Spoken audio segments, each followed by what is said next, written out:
Yeah, baby. Wonder if all my bad decisions get accounted in the algorithms. No statistician could dissuade me from my bigger vision.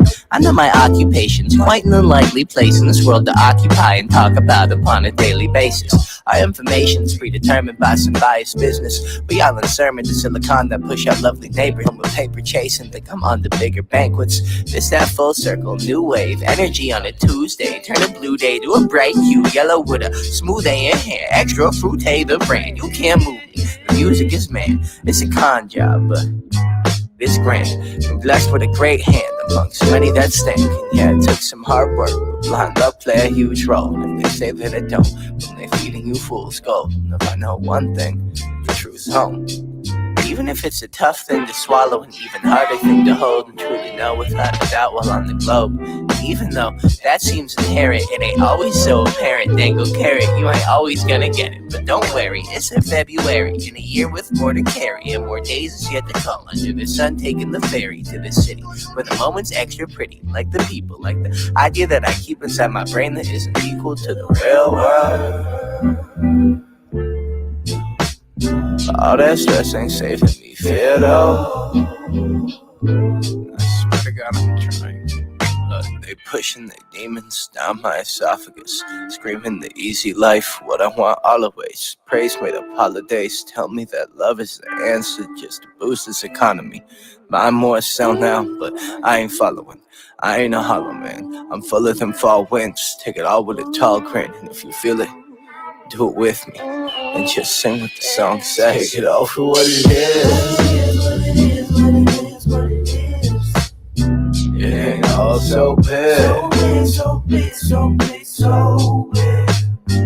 Take it all for what it is. What it is, what it is, what it is, what it is. It ain't all so big. It ain't all so big.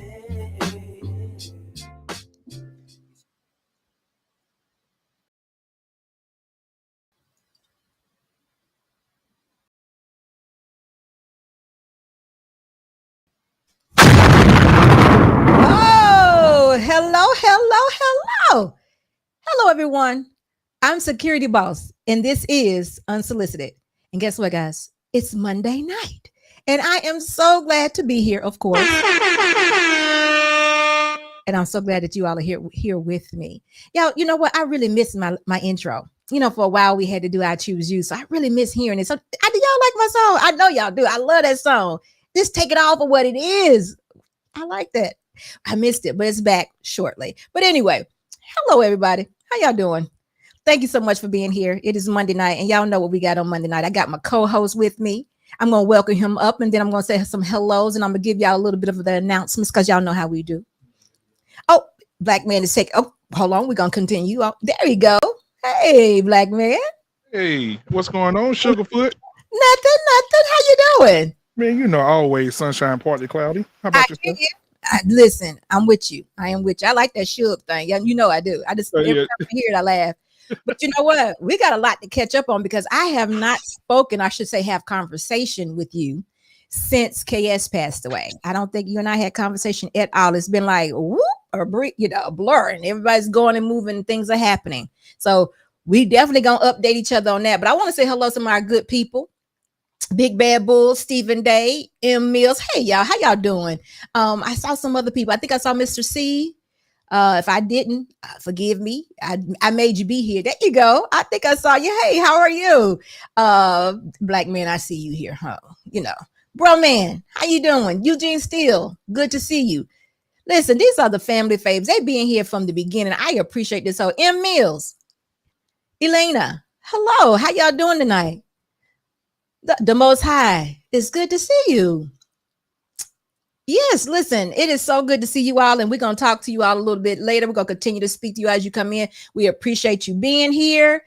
Love the fact that you are here and you want to spend your Monday night with us, and we're going to hopefully put on a new show. Tonight, we're talking about self-inflicted wounds.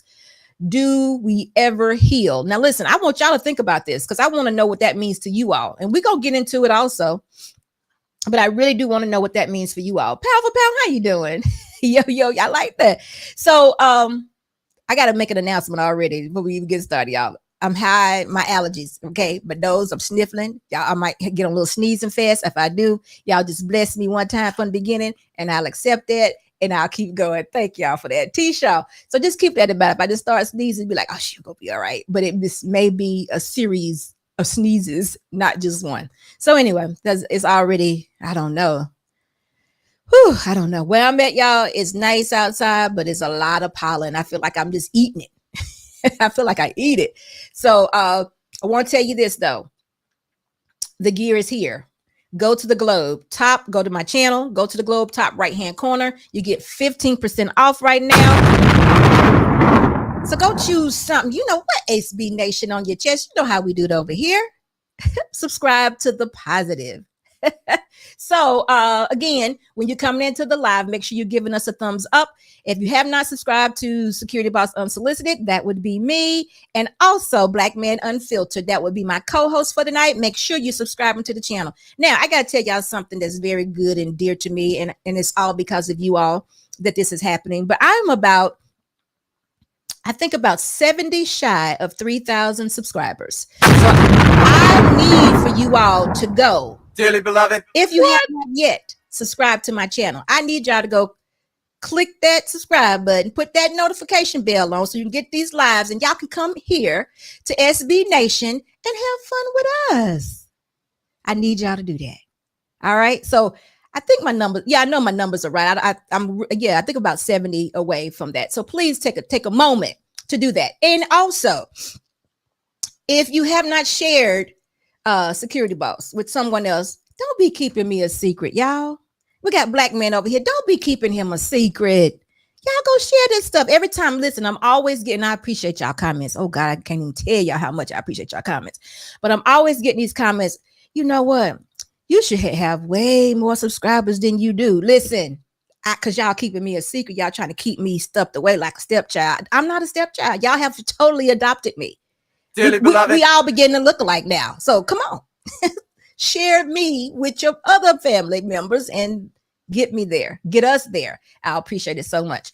Now, tonight, me and Black Men gonna have a little conversation and we want you all to join in. But before we get to the topic of tonight, because I want to talk to Black men a little bit about KS and just let them know, of course, it was very sudden for all of us and shocked and took a moment to digest. And I'm still looking around like, are we serious? But I found out about it on Thursday. Actually, Big Bad Bull is the one who, when did I find out about that? Big Bad Bull is the one who brought it to my attention some kind of way. I don't remember how or how that was. But it seemed like Big Bad Bull is the one who told me about it. And I might be wrong about that. But either way, come on, brother. Tell me your thoughts. What's going on with you? It was shocking for me too. Because I didn't believe it at first. No, not at all. It was to the point where, remember when they were saying Kobe had passed away? Yeah. And I was like, oh man, y'all crazy, whatever. And but yeah, that's how it was for me. I think that I was like, oh, I heard the rumor. And then what really made me believe it is when Anton came on and said to my dear friend, I love you while you were here. And I'm like, oh no. Mm-hmm. So yeah, that man is going to be truly missed. Yeah. Like I said in my little clip, I did that probably about 2 weeks ago prior. You never know. I did that about 2 weeks prior to him passing away. And I said, I hope he saw that. I said that he had a message for not so much that he had a message, but he felt like he had a job to do as far as empowering men to let them know that they have value. And not trying to steal any of Kevin's shine, but I feel the same way. I want you all to know that y'all are very valuable. And without you all, and I don't know where I said this at, but I feel like I've said it. Without you all, this is a very lawless place for us to live.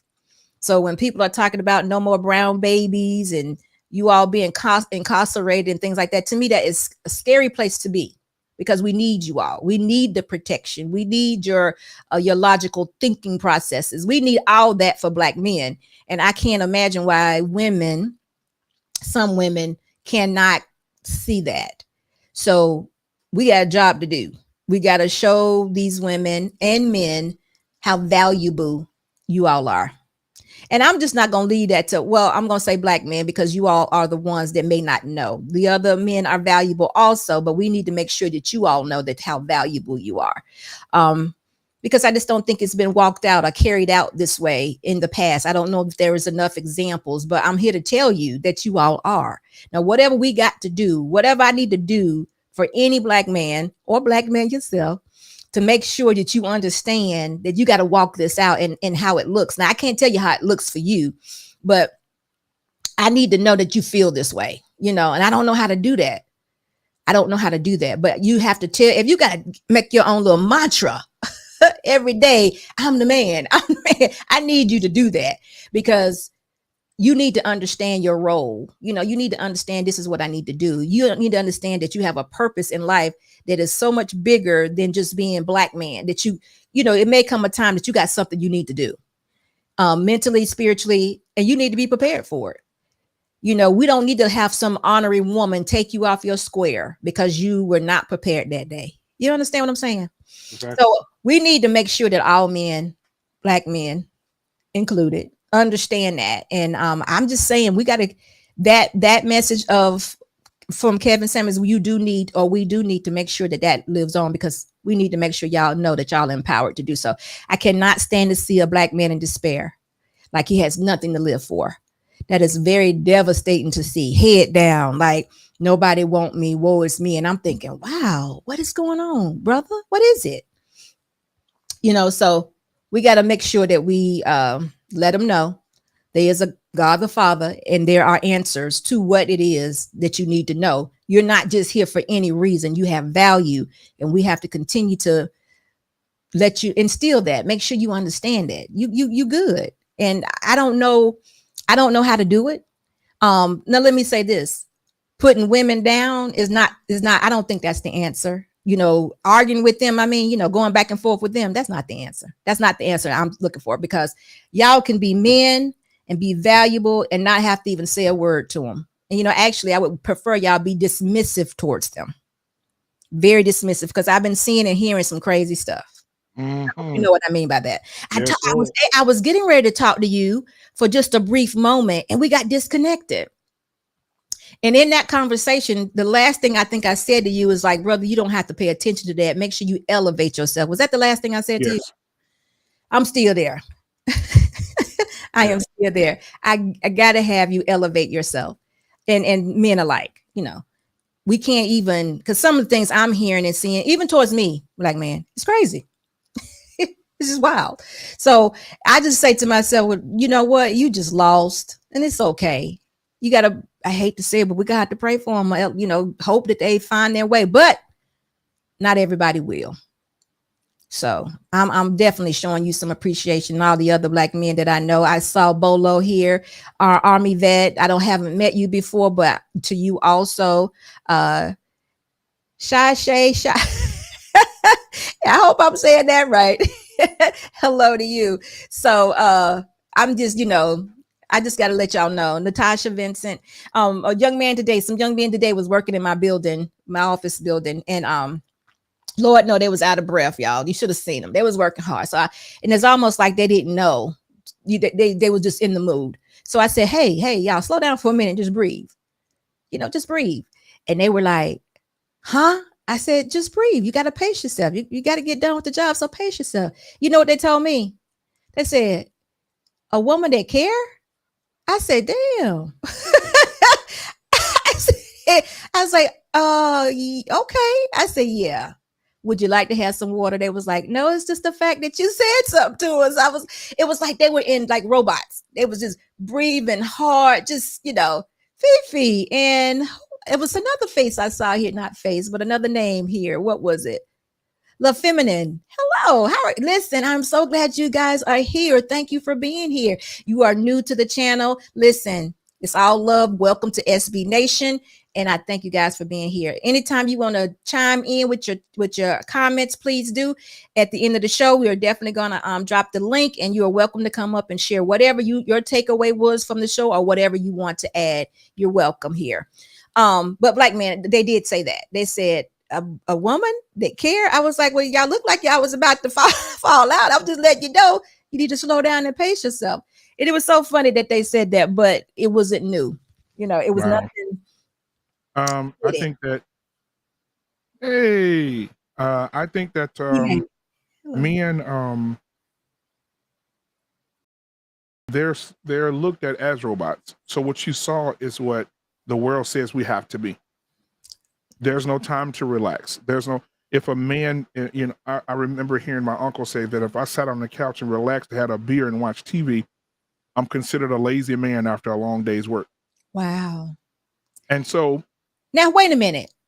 I'm glad you said that, but I want to know who would consider him a lazy man after a hard day's work if he wanted to pick his feet up and drink a beer.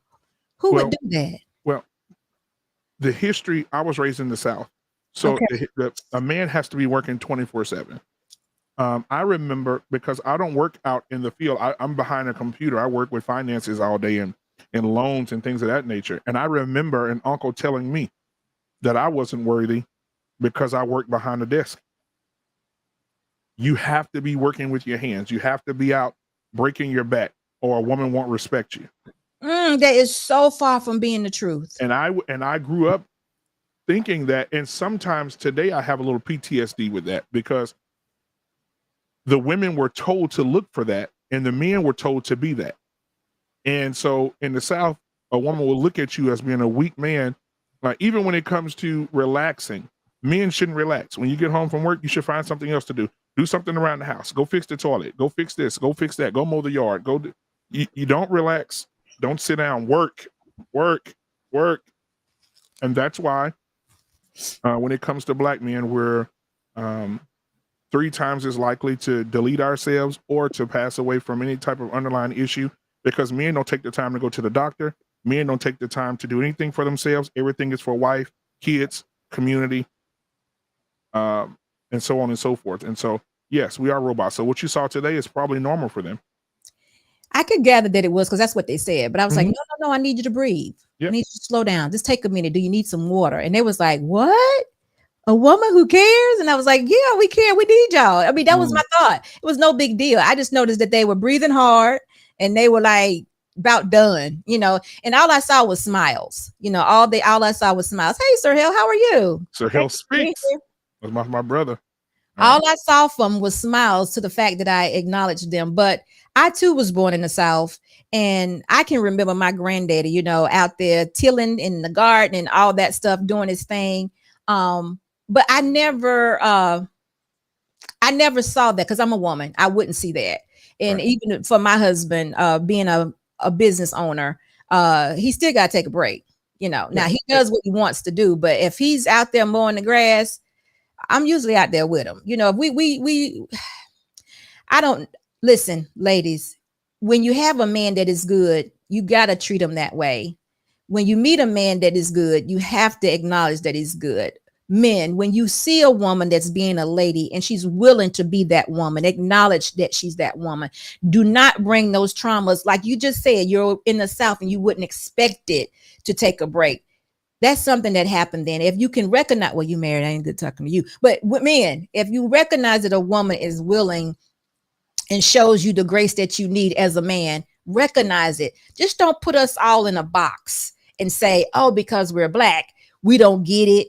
You got to make a whole lot of money. You got to do this and you got to do that, because that's not the case. Some of us really recognize the importance of building, how important a black man is, how important a black baby is. You know, just the fact that we need you all. And, you know, if they don't recognize it, they're not thinking past the end of their noses, I guess, because I can't imagine. Listen, we ain't going to be good with a whole bunch of women. I mean, because half of them don't know how to shoot guns. They don't know how to build fires. They don't know how to set up combat. They don't know how to go out and hunt for food or make a garden. Some of them may, you know, they may not be smart people. Who knows what the situation is, but we need our men. And this is a place where we're going to continue to make sure that women understand that we need men, and whatever needs to be uncovered, we're going to try to uncover it. Because again, you brought us to what the title of the show is. It's self-inflicted wounds. Do we ever heal? Do we ever heal? Now, it's a shame. Yeah, it is. It's a shame that a man cannot come home and relax because he's afraid of what the world may think of him for taking a break. That's deep. It's very deep. That's deep. Yesterday I had an opportunity. I went to church with Mama, and as we went to church, the pastor got up, and I'm going to have this pastor on the show. Hey, I asked him right after service, and he did an acronym for mother, MOTHER. He did an acronym for mother, and they're all positive. And then he said, now it's about to take a turn. He hit one of the Sir Hill lines, and he started to say, this is what a mother should look like. Your son should want to date a woman that's like you. When you're a mother, you shouldn't dress this way. He said, see, you're not going to go to any other church where the pastors are pandering to the women. He said, I'm not here to pander. I'm here to teach. And he went down the list of what you should look like, how you should present yourself, how you should be well-spoken. He said, then you can't get mad at your children when your children feel some type of way, your children curse and attitude, fighting their brothers, because everything that they learn it from you as a mother. He said, so stop whooping your daughters. Stop getting on your daughters about bad mouth, bad attitude, and running up on little boys and hitting little boys when they see mama do it. I'm going to have him on the show. And I told him, I need you to go through that whole thing for me on the show. And he said, oh, no problem. Just let me know. I got an open schedule. Just let me know when you want me on. So listen, before I got something I want to add to that. But before we get there, we want to make sure that we say thank you so much to Sir Hell for the $49.99 super chat. And you get the money line song. I'ma run it every time. Give me money. Going up, need no decline. Money line. I'ma run it every time. Give me money. Going up, need no decline. Yeah. Thank you so much, Sir Hill. Listen, we also had another one from Ace Senior. Ace, how you doing? Ace says that freshly squeezed lemonade from a woman when I'm working in the yard be tasting like heaven. Hey. Oh, and what about when she just wipes away your sweat? Come on, man. Listen, I've been saying for the last 3 weeks, I like a musty man. Come on. Y'all know what I mean by that. Y'all, I know I'm saying it wrong. Don't correct me. Y'all got to get with the program. I am from the South. We may mess up a few words. It's okay as long as we understand each other. But that's what I'm talking about. I want a man that works. I'm not talking about a man that overworks now. It's just that it makes you so manly when you out there sweating a little bit because you come in the house. I take off your boots. Let me tell y'all a funny story. Like, man, you remember last time I told you that my husband, I took off his boots, right? Oh, yeah. Uh-huh. Okay, I do that. But listen, I didn't realize this, but later on, he finally told me. He's like, you know what, babe? I said, what? He said, you always untie my boots. You know, it's a zipper right here. You could just zip them down. He said, you know, this is a zipper right here. You could just zip them down, don't you? And I'm like, yeah, but it ain't as sexy to zip them down. I want to take take your time. Orchestrate that takeoff. Exactly. And that's what he don't listen. While I'm doing it, he ain't never stopped me. He just gonna wait till like later on and be like, you know, there's a zipper that you could just zip them down. I was like, no, I ain't never paid attention to that zipper. But that was just something funny. But Ace, you also get the the money line song for that. I'm every time. Give me money. Going up, need no decline. Money line. I'ma run it every time. Give me mine. Going up, need no decline. Yeah. Shout out to all the musty guys. The musty brothers. Elena, we got to get us a money line dance for real. We're going to have a competition. We're going to have a dance off. Hey, let's have a dance off. Your shoulders the most. You know how we're going to, I don't know how we're going to do it. We got to get with Mr. Boss and get a Musty Brothers theme too. Musty Brothers. Hey, they like no other. Hey. We got to get a Musty Brother theme song, guys. Yeah. I do. I gotta get that going. I like that. But anyway, what I was saying is, yes, we do have to. This is gonna be a place. It already is, but you just never know how things come at you. You know, we might be talking about something 3 weeks ago, and it becomes full circle, and here it goes again. You know, you're saying to me that a man is expected to work hard and not to get any recognition if he doesn't, or he's lazy if he don't, or whatever. And I'm saying we do want our men to work smart. Actually, my husband's a big guy, so he used to say to me, they always think big guys supposed to work really hard. He said, I was like, look, I'm gonna work smart. I'm like, I'm with you. Let's work smart. So that was always his thing. But I'm in the South too, and I don't know if I ever encountered that, because I wouldn't, because I'm a woman. But all those things that you talk about, black men, we need to find a solution for them so we can teach the women now, because obviously there's not a lot of examples of women in the past that have been doing it. So, and what I found, and I'm gonna tell you how I found this out. The other day I was on your channel last week. Oh, been right at a week ago.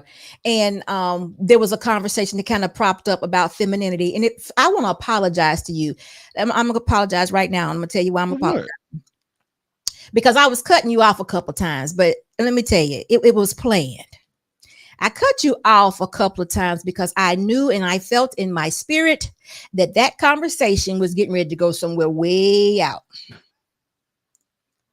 It was getting ready to get bad. And it was going to get bad between our brother and our sister. Yes. I felt it twice. Yeah. And I said, I can't let this happen. So I just had to some kind of way distract. And if I needed to be the black girl with the only you can see with teeth, then that's who I was going to be.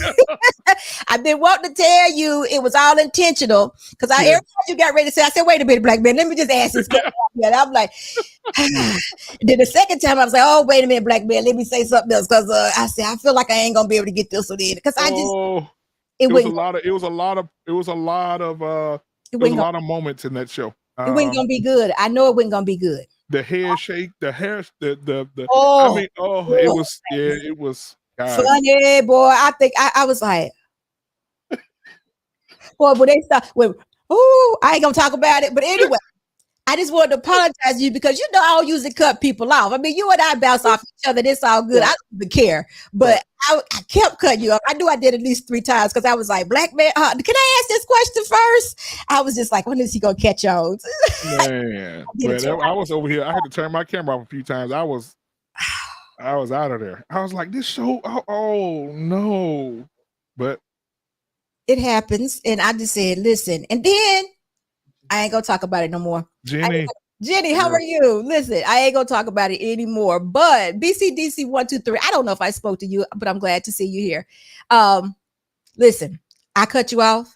I had a reason for doing it, because I didn't want my brother to lose his cool and to be in the wrong place. I just didn't want it to happen. I just wanted everything to stay cool. Unknown, how are you? It's good. Shout out to Brittany B too. What's up, Brittany? Brittany, you know what? You just fall in. You family. I don't know how I'd be missing. I don't know. Forgive me. She looks sneaky or something. Yeah, you welcome though. I shouldn't do that. You know, look, we love you, so I shouldn't say that. But listen, that is why I did that. I just wanted you to know.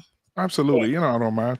My platform is your platform, hun. I don't mind. I felt like I had to cut you off a couple times. But it was about to take a turn. So yeah, you're right. I'm glad you were there. Woo.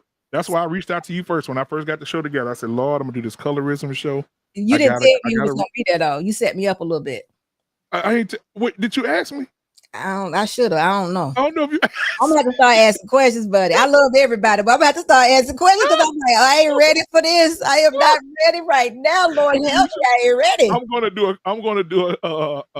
gonna cut the video up, and I'm gonna do the many faces of Security Boss. You should have saw your facial expression. You was like, I know. I was like, when they started moving that hair, I was like, y'all got me. But anyway, we're gonna come back. We coming back. Okay.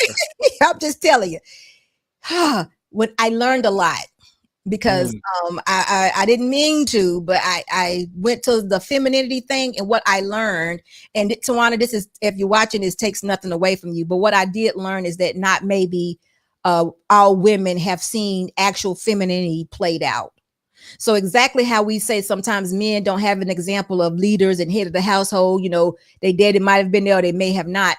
The women are at a great disadvantage also, because, you know, we talked about different types of femininity, and she kind of gave an example of how Black women have a different femininity than white women have a different type. So again, it may, and it's not to take anything away. I mean, she enlightened me, And when we did a clip today, and I've been getting all kinds of comments, excellent comments, great. I appreciate them so much. And because it enlightens you on how people actually think about femininity and what it is. And ladies, listen, I'm not gonna go into it because Black Men's gonna do a whole show about it. I got the standard coming. We're gonna just briefly say what's up. We're not gonna ruin anything. But femininity is a mindset, because like I said, I was a tomboy up until the age of 19 or more. And right now, I cannot see that. Oh boy, come on, Black man, you got. Okay, let me share something with you. What do you know me well enough to say the things that I like? Do you know the things I like? Yeah, somewhat. Yeah. What do I like? Well, the first thing, we're gonna put that out there. That guy that's holding that camera back there, that ain't no like, that's love. That's my love interest. No, I ain't talking about that. I'm talking about like things that I like. What is something that I like? You like nice cars, fast cars with big engines. Where you think that came from?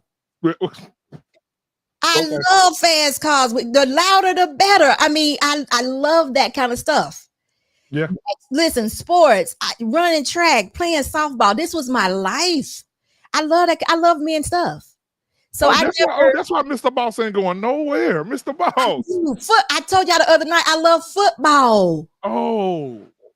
So I love men stuff. Guys, listen, when you're coming into the live, make sure you're giving us a thumbs up.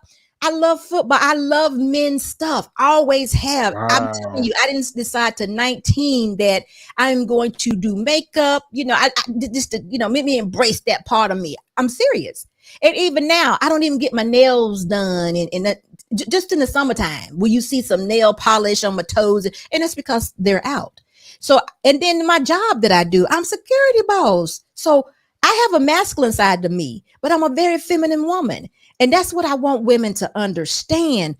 We all have both. It goes within us. We both have this inside of us, but it has nothing to do with your femininity. It's a mindset. I need y'all to understand. I fix my husband's plate. I cater to my husband. I serve my husband. This is about God the Father. This was a promise that was made. It's the role of a woman. It has nothing to do with all this extra stuff that we be trying to make it. So anyway, I'm not going to ruin anybody. Let me say this. Yes, sir. There's nothing more sexy and attractive that a woman can talk sports stats and bring you a plate back. Ow! How about it? They will let you in somebody. The man cave. You can get in the man cave if you could do it right. You hear me? There's no place you can't go. My husband can take me to go see the president. And he can also know that I can cook a meal. Come on. This is what I'm talking about. Listen, it's nothing wrong with it. But when I hear people say it's weak and you are dependent and you don't have a brain, I'm like, whoa, damn.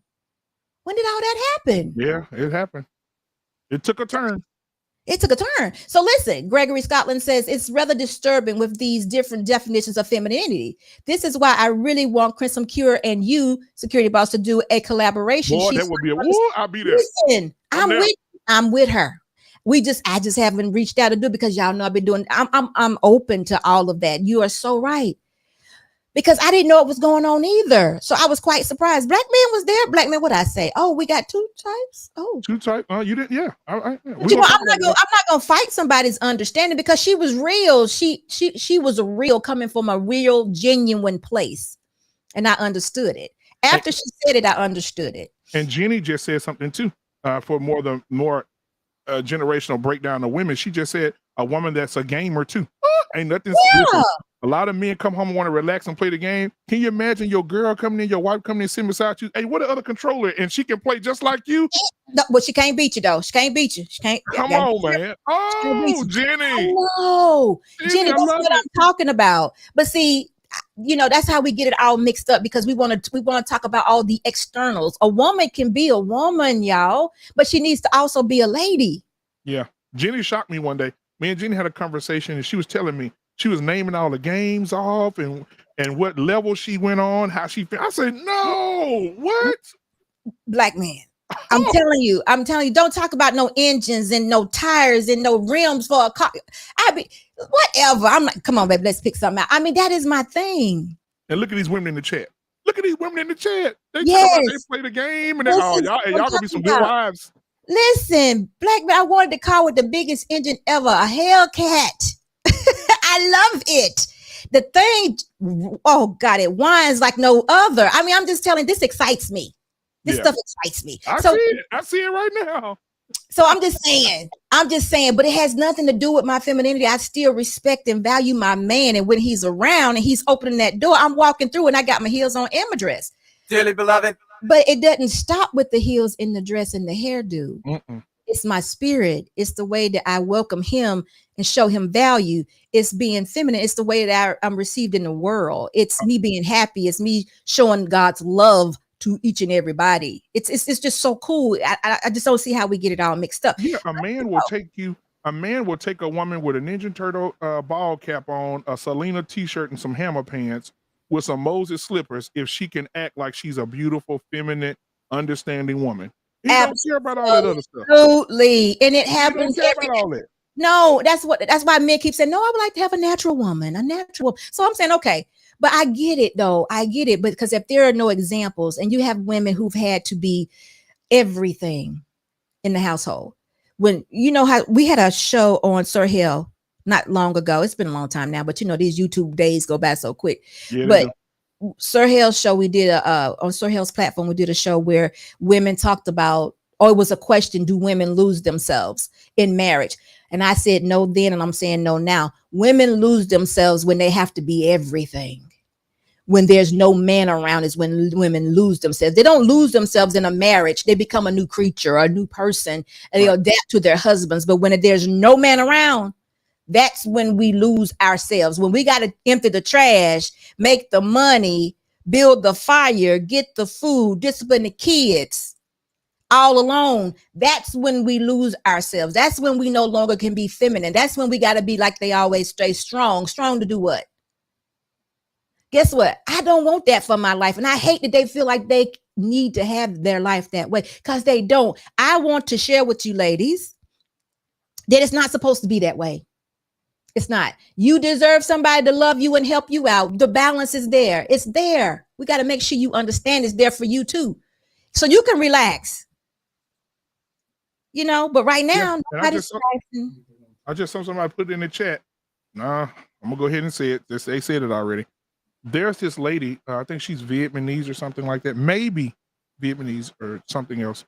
She has her own YouTube channel, and I forget her name. I have to ask Grey Pill podcast. They were talking about it. And she has a channel, and she's telling women, we're training our own culture of women to marry Black men because they have so much value. They make strong babies. They're kings. We love them. And we're raising our daughters to marry them. Absolutely. And that's what and so they're having classes. Yep. Showing what the Black man is, the anatomy of a Black man, the attitude of a Black man, what Black men like, what they don't like. Right. And I'm thinking to myself, wait a minute. So there's another culture of women out here. I can't think of the woman's name right now. Oh my God. And I'm like, we looking at our Black women like, please just say something, baby. Say something. Say, just tell me my foot look good in the shoe today. Something. Say something. Listen. It's real, because you all do. I always talk about how y'all kicking down the doors. It is this. Listen, but guess what? We also have to teach that. We have to some kind of way instill and continue to talk about the value that you all have, and just continue to do so. And don't let the conversation get away from it. Y'all not perfect. Okay. But see, I think a lot of times that's what we look for. Some women look for perfection, and as soon as we fall off, you know, I knew you was like that, you know. So that is one of the self-inflicted wounds that will we ever heal from it? Because we need to heal and not allow our men to be tricked by the Vietnamese woman who has learned to cater to us. Because guess what though? When she's catering, she's been taken care of. She has no choice. I have no need to do nothing else. And look at this comment. She said the problem in our culture is that as Black women, we don't study our men enough. Absolutely. T-Shaw, a virtual hug. You need a virtual. A Listen, virtual hug for you, when I T-Shaw. very first came on the YouTube scene, I said, I got a what? Book. Yep. Couple of them. And studied my husband because I needed to know what kind of man he was. I tell every woman to do that, especially a woman that's getting married. Study your man, figure out who he is so you can adapt and empower him to be your leader, your covering, your protector, and y'all can grow together.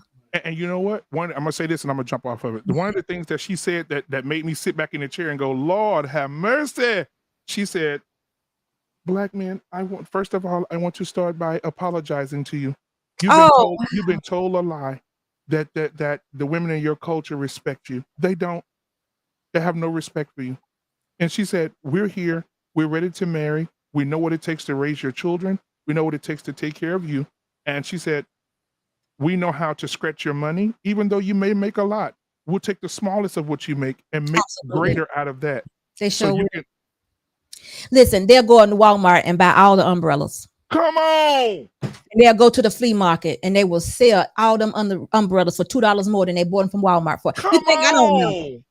I done seen it happen, y'all. They'll go to the dollar store and buy all them flip-flops. All them dollar store flip-flops. And they will go to, I'm not lying. But I ain't because we got to figure out how we can get our women to respect. Do that. Yes. Just to respect. And listen, and if they don't, we need to slow down and say, listen, let's have this conversation. Because it's so often we can't even have a conversation as to why. Why don't you respect this man? It's okay, pride. Well, listen, hold that thought. Gregory Scotland has given us a 10 I see it. chat, and it's the character on the floor laughing really hard. But you get the Money Line song. Every time, give me a mind. Going up, need no decline. I'ma run it every time. Give me a mind. Going up, need no decline. Yeah. Listen, y'all. It's pride, security boss. It's pride. It's pride. Wait a minute.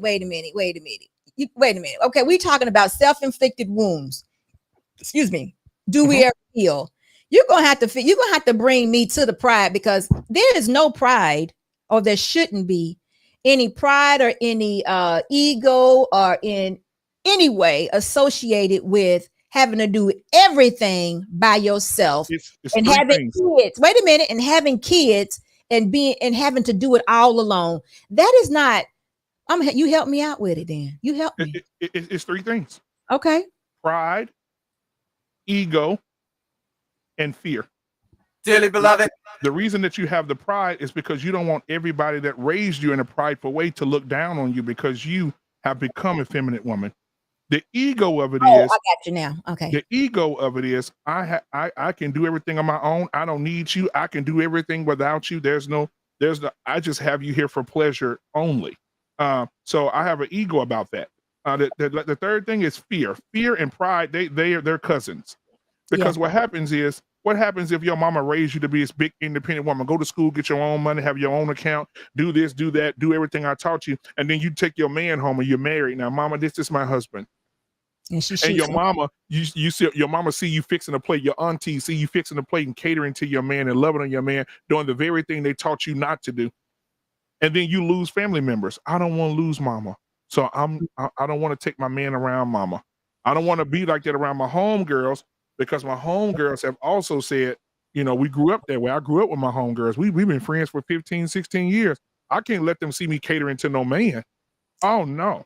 So what that means, black men, is that black men got to be teachers. I mean, y'all, because if there's no examples, like for instance, I told you, my mom was a wife to the very end. So I saw a wife. I saw a woman being a wife, but she still had those same thoughts and feelings that you just named. But I refused to allow that to get into my head, because I recognized that my husband was a good man. He was totally different than my dad. So I was able to recognize that. See, what you're saying is that our women are not being able to recognize when they have a good man, or a man that has the ability to be a good man. Oh, they recognize it. They do? Women don't. Some women don't. But there are a lot of them that do. But they put on this facade because they don't want to be looked at wrong. They don't want to be called mammy. They don't want to be called. Who's looking at them though? Who looking? Who cares who looking? That's what I'm saying. The women. Okay, let me tell you something. Anecdotal experience. I've seen a young woman be catering to her husband. I mean, she's beautiful, attractive. She carries herself well spoken. And the man that she's with, she loves him to the core. But when she's around her family, completely different woman. She don't fix his plate. She don't fix his plate. She don't cater. She don't do none of that. When they leave that situation and they get back home and they travel back home, they're right back to loving, caring, nurturing, all that stuff. But she don't do it around them because she know her mama them taught her different, and her mama is she don't want to lose mama in them, or she don't want mama and them talking about her, or she don't want mama them to move the relationship or pull the relationship apart between them. I'm telling you. So listen, I must be the crazy one then. Hello, before the billions. How you doing? It's good to see you here. BTB. Yes, and listen, guys, when you're coming into the live, make sure you're giving us a thumbs up. And if you have not subscribed to the channel, make sure you also do that. But listen, black man, I like my life. If anything, I'll be going in there flaunting how I'm living, and not like, oh yeah, this is what you got to do. You might have to fix a plate or two if you want that house on the hill, or you want to drive that Hellcat. You might have to fix some plates. Yeah, but then you got the whisper group. You got the whisper group. You know what that is? Care about the whisper group says they're haters. When you got haters, that means you're doing something right. That's the ones that, and even this girl is very spiritual as well. And so not only do they attack her about how she is with her husband, but they also get her about, oh, you holier than thou. Oh, you can't go to the club no more. You can't go out with your family. No. We your family. No. You can't go party with us. You can't. You in the Bible. All you do is go to church. Listen. I'm telling you. Unknown said that's a lot of stress on me, and it is. I agree. Because I agree with you. I'm not saying that it's not, but I'm trying to figure out. Well, I'm here. I'm trying to share with women. I say this all the time. I like my life. I'm willing to share. It's good over here. My husband and I are not perfect. We go through certain things, but I'm not going nowhere, and he isn't either. And I'm that's good. What a lot of men are missing. I'm good with fixing a plate, you know. But let's do the super chat before you had that thought. Okay. A Senior, thank you so much for your $9.99 super chat. Is that's his responsibility to not accept that. Bam. But let's do the super chat first. Let's do the money line. I'ma run it every time. Give me mine. Going up, need no decline. Hey. I'ma run it every time. Give me mine. Going up, need no decline. Yeah. So listen, I think what A Senior is saying is that husband needs to say, you know what, we're not gonna go over to mama house anymore, because they're putting you in a very special situation, and you can't be treating me indifferent when we over there, knowing full well that I treat you away and you love it, and you treat me away because I'm your husband. We don't need to visit them anymore. Now you might can go over there by yourself occasionally, but actually you probably don't need to, because the influence is not good, and sometimes you got to cut people off. Mm-hmm. And you know, I say this all the time: cut them off. Oh, let's see. Security Boss, I've been a subscriber, but I will be joining every single live you do, because y'all teaching me. Oh God, thank you. Thank and you.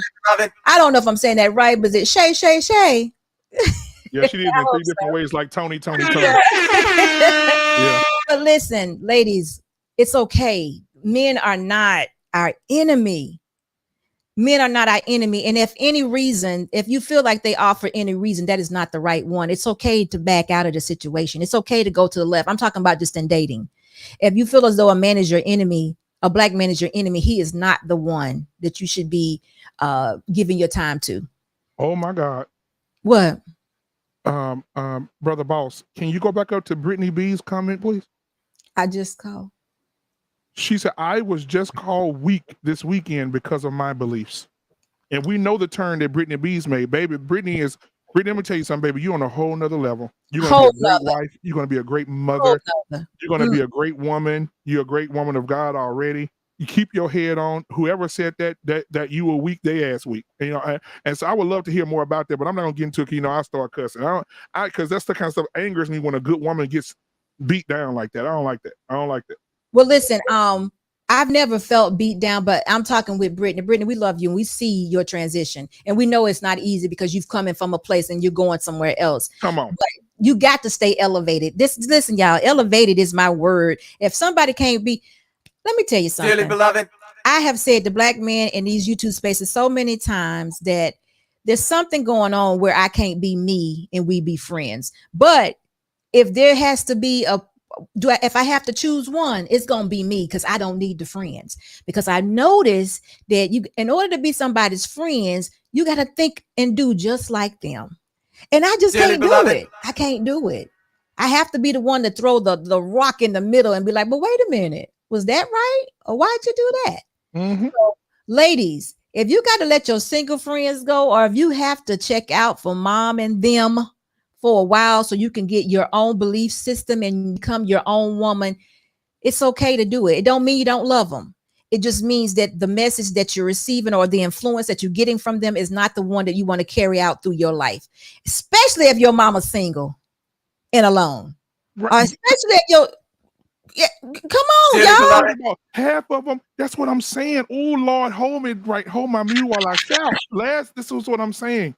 What I'm saying is most of the women that have this influence are single, miserable. Well, I'm trying to hold my words together. No, we don't talk like that. We're going to pray for them. That's all. They just don't know no better. Black men, they just don't know. They haven't been given the examples. They're what they call, they've had some conditioning, and they just don't know that it's okay. It's okay to be a woman. Listen, if you have to equate being a woman to being weak and not having a brain, come on. I'm a woman. I'm still a woman. Out of respect for me, know that I got a brain and know that I'm not weak. I just want to value my man and all the others. And what's wrong with that? That's what I'm saying. Like the woman in your life that's supposed to support you the most is the one that's giving you the most hell.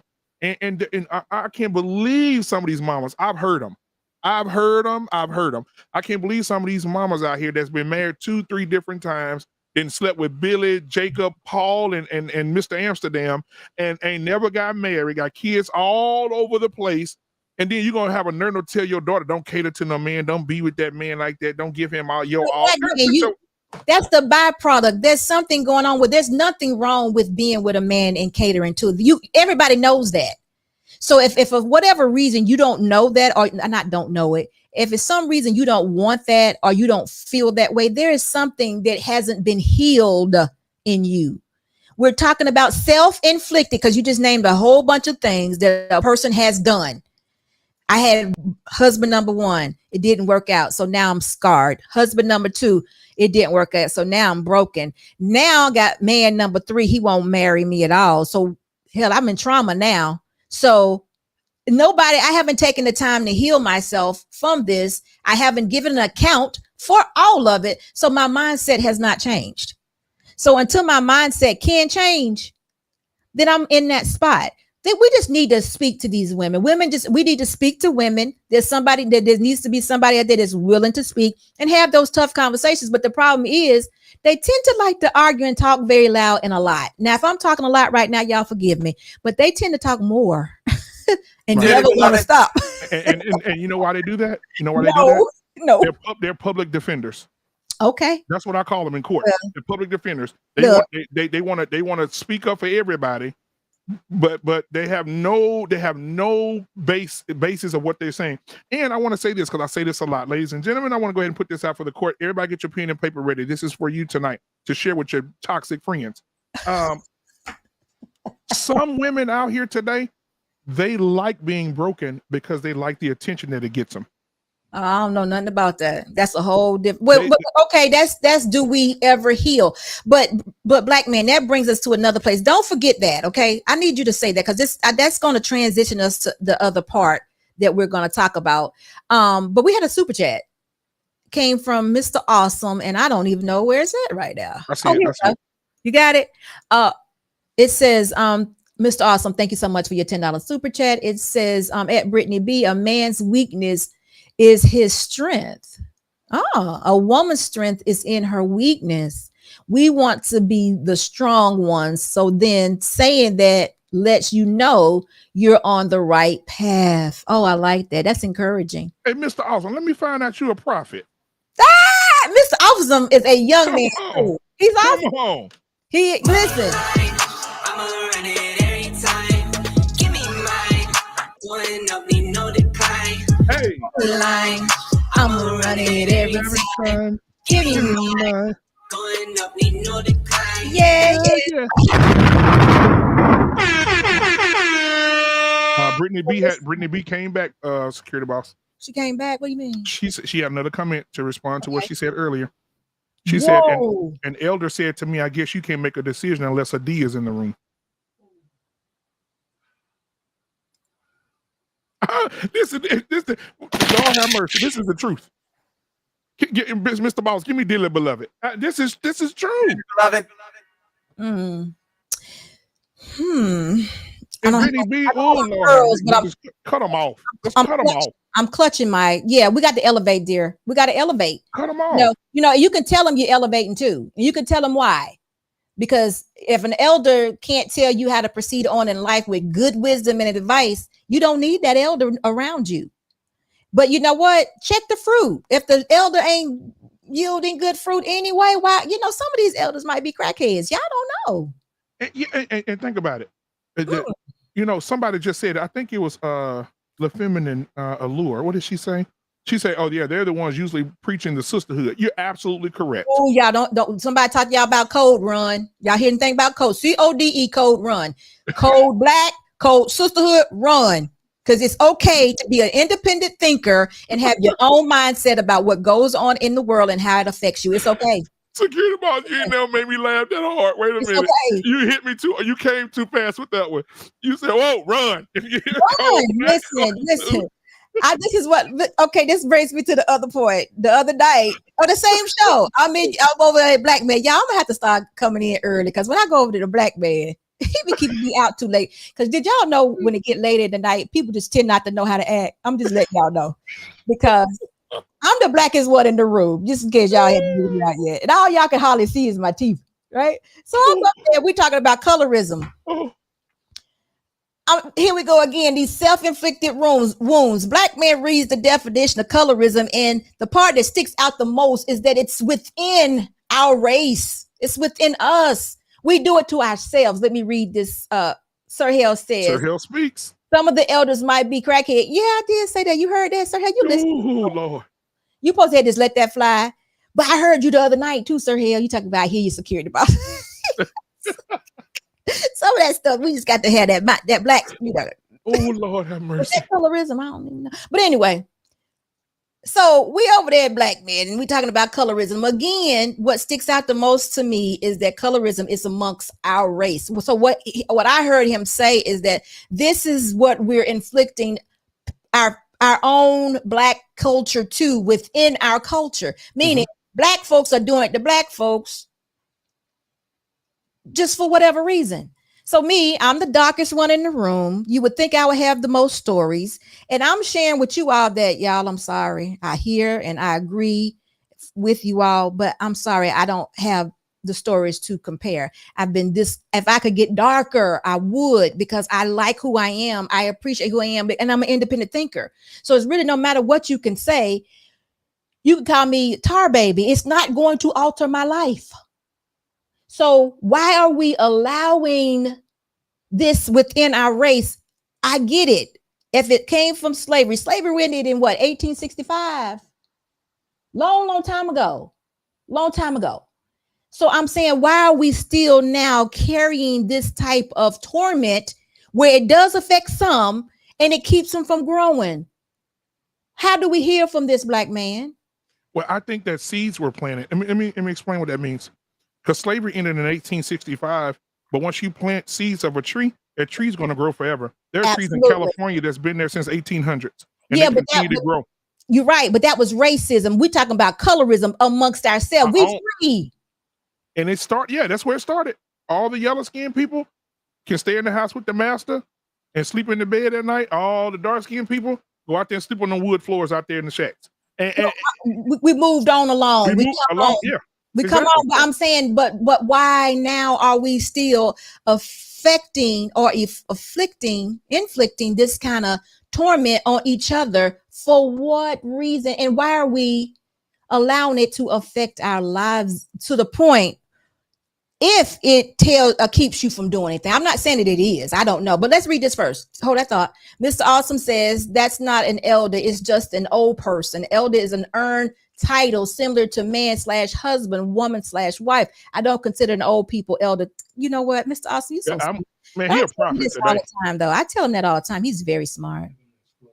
Yeah, Can I he's get right. let's give you an explosion. And thank you so much for your $5 super chat. Because Mr. Awesome, you know what? He's so smart. Half of these grandmothers out here, or half of these mamas out here that are steering their daughters in the wrong toxic direction, their vagina has served more men than McDonald's have served McDoubles. And that's why they're hating, because I saw one girl in the comments over here a few minutes ago said she works at a theme park, and an elder told her they call her Miss Dry at the job because she's still a virgin and she don't party in club. It's in the comments. Miss Dry? Yeah, they call her Miss Dry because she's a virgin and she don't party and she don't drink, she don't smoke, she don't go out. What? That's some kind of sexual. That ain't right. It's I found it. Be turned in. I hate to say it, need to be turned in. Don't be addressing my vagina while I'm at work. Yeah, her name is Gretchen Morris. It was at 7:33, Mr. Boss. I didn't see that one. Gretchen Morris, that's a new name. Gretchen, welcome to the channel. If you have not yet subscribed to the channel, make sure you do subscribe to Unsolicited and also to Black Men Unfiltered. And welcome and thank you for your comment. Oh, we just passed it. I saw her name. Yeah, Gretchen Morris. I was bullied from a childhood to teenage years because I was born with, I can't see, born with extreme small arms. Now go to the one where she said at 7:33. You see what I'm saying? I think you see what I'm saying. It's you right see on Mr. Awesome. His super chat. Why are we, Blooming Ebony? How are you? Why are we being so mean to each other? This is what I'm talking about right here. And then Treese, you said something about trauma. Listen, we can heal from our trauma. You know, there's maybe not a time limit on it, but we don't have to live in it. You can realize that it's altered your life or keeping you from something, and you can go get help for it. Don't ever let nobody tell you that you have to stay this way or accept what the world is giving you. Listen, you can acknowledge it. I acknowledge colorism all day, every day. But like I said, I'm the darkest one in the room most of the time. I can acknowledge it. But do you think I'm going to sit and say to the light-skinned girl, you know, because you was in the room, I probably didn't get this job? Absolutely not. I'm going to go in there cuter. I'm going to go in there more polished. I'm going to go learn more. I'm going to have on the better suit or whatever it is I need to do to get the job. And I'm not going to let her bother me because this woman trying to get a job also. And I'm wishing her the best. I'm not going to be looking at her and be like, oh, because she's lighter skinned, her life has probably been much easier than mine. Come on, y'all. Come on. Okay. Oh, here we go. It says, I used to work at an amusement park. One of my co-workers called me dry because I'm a virgin, never drank, smoke, party, and smoke club. Party hard in clubs. Gretchen, thank you for sharing that. Listen, I have no idea how this has affected you, but don't embrace that. Don't own that. Be an independent thinker. You be the best person that you can be, and know that you have a purpose for being here, right? And don't allow this to ruin or alter who you are. Exactly. And that's what I'm talking about. That's what I'm talking about, healing.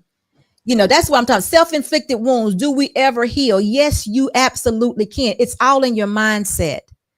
It's all in your mind. Healing is a constant process. It is. And that just went away real quick. Black man, you see that? When she said healing is a constant process. When trauma surfaces, you deal with the issue and keep growing.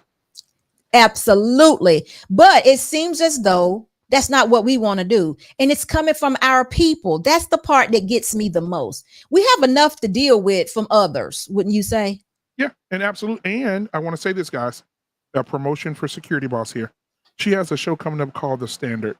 Absolutely. And on that show, she is considered the ultimate standard. And she's going to have women and maybe a guy and men that are standard on both sides of the thing that you need to connect with. And you need to connect with women. And I'm going to say it. There's some women out here like Brittany B is going through a journey. She needs to be talked to and talked about. You have women like the Blooming Ebony. Oh my God. That could be talked about. I'm trying to think of other ones. I'm going blank right now. Cam. Oh, Jedi Mike. Cheeky. Yeah. Banter, all of them. Listen, we ain't giving no spoilers. We ain't Okay, talking about it. Come But on, man. I need y'all to show up, and I need y'all to ask your questions, because these young people are the standards, and they're going to be the ones that are taking us to the next generation where this stuff needs to stop. I get it. I understand where it started. I understand how it's been continuously going. I understand about the HBCUs. I understand how about the sororities and the fraternities, about how it's so important to be a certain way. I get it. Thank you, SB. Please stop putting your trauma on other people, because honestly, you're hurting yourself more. Listen, that's what I'm talking about. Come on now. Come on, Shay. You can't do it. Listen, and I'm sitting up here, Shay. Like I said, I'm the darkest one in the room, and I'm like, how does this affect y'all? What can we do to end this? I'm trying to get to the end of it, y'all. I'm trying to get to the end of it, because I am not going to ever knock a woman for her complexion. If her skin is beautiful, I'm telling her, you got some beautiful skin. If she's lighter than me, I'm like, girl, you look good. Whatever the situation is. Darker, I'm like, how did you do it? Whatever the situation is, I'm never going to judge a person off their complexion. So I'm sitting there, y'all. This is me. I'm saying, here go me, black man. I'm saying, and Raw B got the t-shirt on. So I say, as a joke, I say, I'm the end on the end, right? Because it's oh, she changed the whole wardrobe for that. I don't know if anybody caught it, but I am the end on the end, because it ends with the end, and my complexion was the darkest one. So I just laughed about it, because I want everybody. I want to share with everybody. Y'all could be in it. Y'all don't have to think. We don't have to all think like a group. Right. I can talk to black men, have conversations with black men, and only agree with 50% of what black man says, and vice versa. He can help me. He helps me. He the one brings me up to date with all this stuff that goes on in this social media world, because I'm not interested in the social media world. I want to help people. I never want to tear them down, and social media is about tearing down a lot of it. So for women, one of the things I can recommend to you, I don't have a problem with YouTube. I don't have a problem with social media, but if it's influencing you, it's influencing your process of a woman and how you think and how you perceive a black man, I need you to unplug. I need you to unplug, and I need you to see what's right in front of you. I don't need you coming to the table with examples. And you know what? It's only going to get worse. Why, black man? I'm not being pessimist. I'm being optimistic. No. The reason I said that, as far as the social media thing, like you said, unplug. Oh, you got to unplug. Yeah, you got to unplug. They didn't went got a multi-tap where you can plug in different things now, and I meant that because what's happening now, you got the meta world. Now you'll be able to go on a date with a female. Yeah. In the metaverse, you'll be able to go on a date with a female, not even leave your living room. Well, listen, we got kids, right? Yep. And I'm asking mothers and fathers to be mothers and fathers and control their life until they get old enough and get gone. Come on.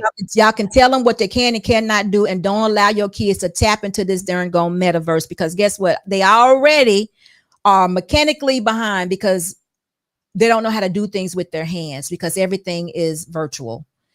Listen, I don't know if this is true or not, but I happen to think when young men or women, they commit crimes like real heinous and just real, where they actually maybe take someone's life or something like that. I really think they think that they're going to get a do-over. I really don't think that they think that's real. Remember, I told you that day, I don't know if I told you, but I'm going to share it with you now. Everybody who doesn't know that my husband and I own a security firm, and one of our jobs one night, a young man shot at one of our officers. Well, two of our officers. Oh, wow. We were sitting in the car. I didn't tell you the story. No. Oh, okay. Let me slow down.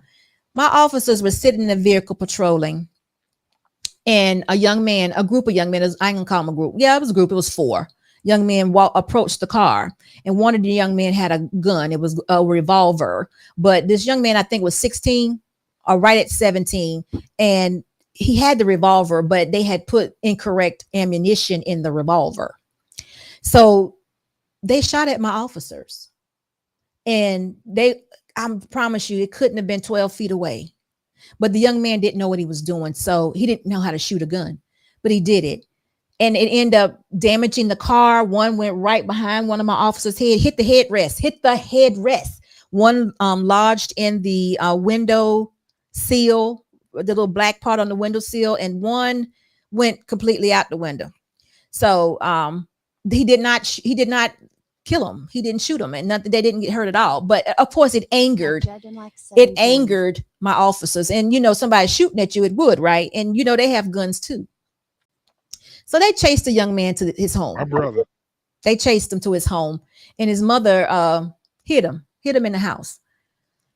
And they had to basically trick her to get the young man out the house. But they got him out, and they took him downtown to the police station. And when they told him, now this is what I mean by this. This young man was 17 years old. When they told him that he was being charged with 2 counts of attempted murder, he peed on himself right there in the middle of the police station. So that told me that there was no connection with him shooting that weapon and him taking their life and getting in trouble. It was just no leadership. No leadership. He had no idea that what he was doing could lead him to being gone or life in prison or nothing, until he heard the man say murder, attempted murder. And when 2 counts, and when that came about, it was like, he just let go. He was that afraid. So I happened to think that I was like, this is deep. That this young man, because you bad like that, why don't you be bad? Now you ain't bad no more because it's now real. But what did you think was going to happen? He put on that facade. That facade has so many people locked up. But what if he would have killed them though? Yes, it's like, oh God. Would he have fainted? What was next? I was like, what are y'all doing? So of course and he was only 17, so he happened to be not a trial. They did not try him as an adult because it was only an attempted, because he did not, shoot him. And of course I think he might have stayed in jail maybe 3 or 4 years, maybe. And I don't even think it was jail. I think he was able to do juvenile until he turned 18, and then they, like that. I think that's how it played itself out. But I'm just saying how unconnected, is that a word? Unconnected, disconnected. Sorry, y'all. How disconnected he was to his actions. And I'm saying, parents, you can control your kids up until a certain age. And at that age, if they're not wanting to live under your rules and regulations that you are setting for them, then I'm sorry they have to lead themselves, because I would not be able to see my child make these crazy mistakes that would end them up in prison. For a young man, my daughter having 5 and 6 kids. Come on, y'all. I can't. Now I can't keep them from doing it. I can only tell them what I think is good. Anybody can make a mistake, but you can't continue to live in these areas of mistakes because it's okay and the world says it's okay. So I'm just pushing that we become independent thinkers. Ladies, I'm pushing for you all to be women, gorgeous women, ladies, and have everything you want. But the first thing first is we got to change our mindset. And then men, we're valuing you all, and we're going to continue to show you that we appreciate you all. And whatever that I can do, or any woman, whatever we got to do to let you know that you all are that, that's what we got to do. And I got to figure something out. I don't know. I'll say this as well. Y'all see this guy at the bottom of the screen here? This is Jedi Mike. We play a lot. Jedi. And this is me being serious. Jedi is a great man. He's a great man. He's going to become greater as his life progresses. And I want to give him his flowers because he is that. Well-spoken man, very intelligent. And this is what young men should look forward to for the future. This young man right here, he's the future. This is what you should look up to. This is what you should want to be like, right? Is Jedi Mike perfect? No. Does he put out there that he's perfect? No. But what Jedi has gone through and has been through and has walked through in a journey through his life and where he's been, you can learn a lot from this young man. So listen to him, right? Subscribe to this man. And also, the young lady, like I said, Blooming Ebony, amazing. On the colorism show, she explained what femininity looks like. Hold on. Just hold on for a minute. Black man, I can't let you go no further. You just spoiling the standard over here. I'm sorry. I apologize. I'm sorry. Listen, we should just put a spoiler out. But since you so eloquently introduced at least 2 of the standards, it would be Jedi Mike is one of them, and the Blooming Ebony is one of the standards. Oh.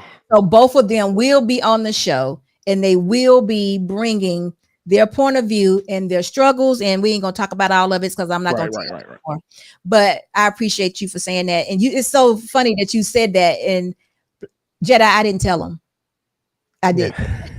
Man, I hadn't told you. I really did. I hadn't said anything. I was trying to keep it a secret, but I mean, it's no secret, but that you are exactly right. These are people that are going through it and living. It's tough for them because they're the ones who are getting all the backlash for Right. Did you being hear who they Mama are. Ebony? So did you hear when she talked about femininity? You think I did? Come on now. How old is she? How No, old is she? we ain't gonna talk about it no more.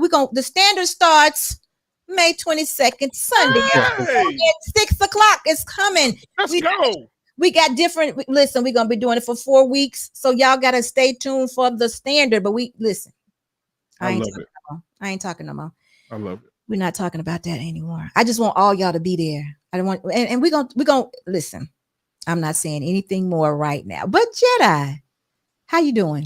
My brother. I'm doing good. How you guys doing? We're doing well. Thank you. Doing good. That's good. Absolutely. Now I appreciate. I said, give me my flowers and everything. I appreciate that. But yeah, as I was like listening to the live, talking about the sense of being self-destructive and healing from it. As you mentioned the scenario that you talked about with the gentleman before you, that now he kind of broken down and he was very he lacked self-awareness in terms of actions, right? That then at the moment where you basically being accountable for your actions, then basically the facade of the masculinity that a lot of us black males who would lack, have a false idea what masculinity is, it falls, it crumbles, right?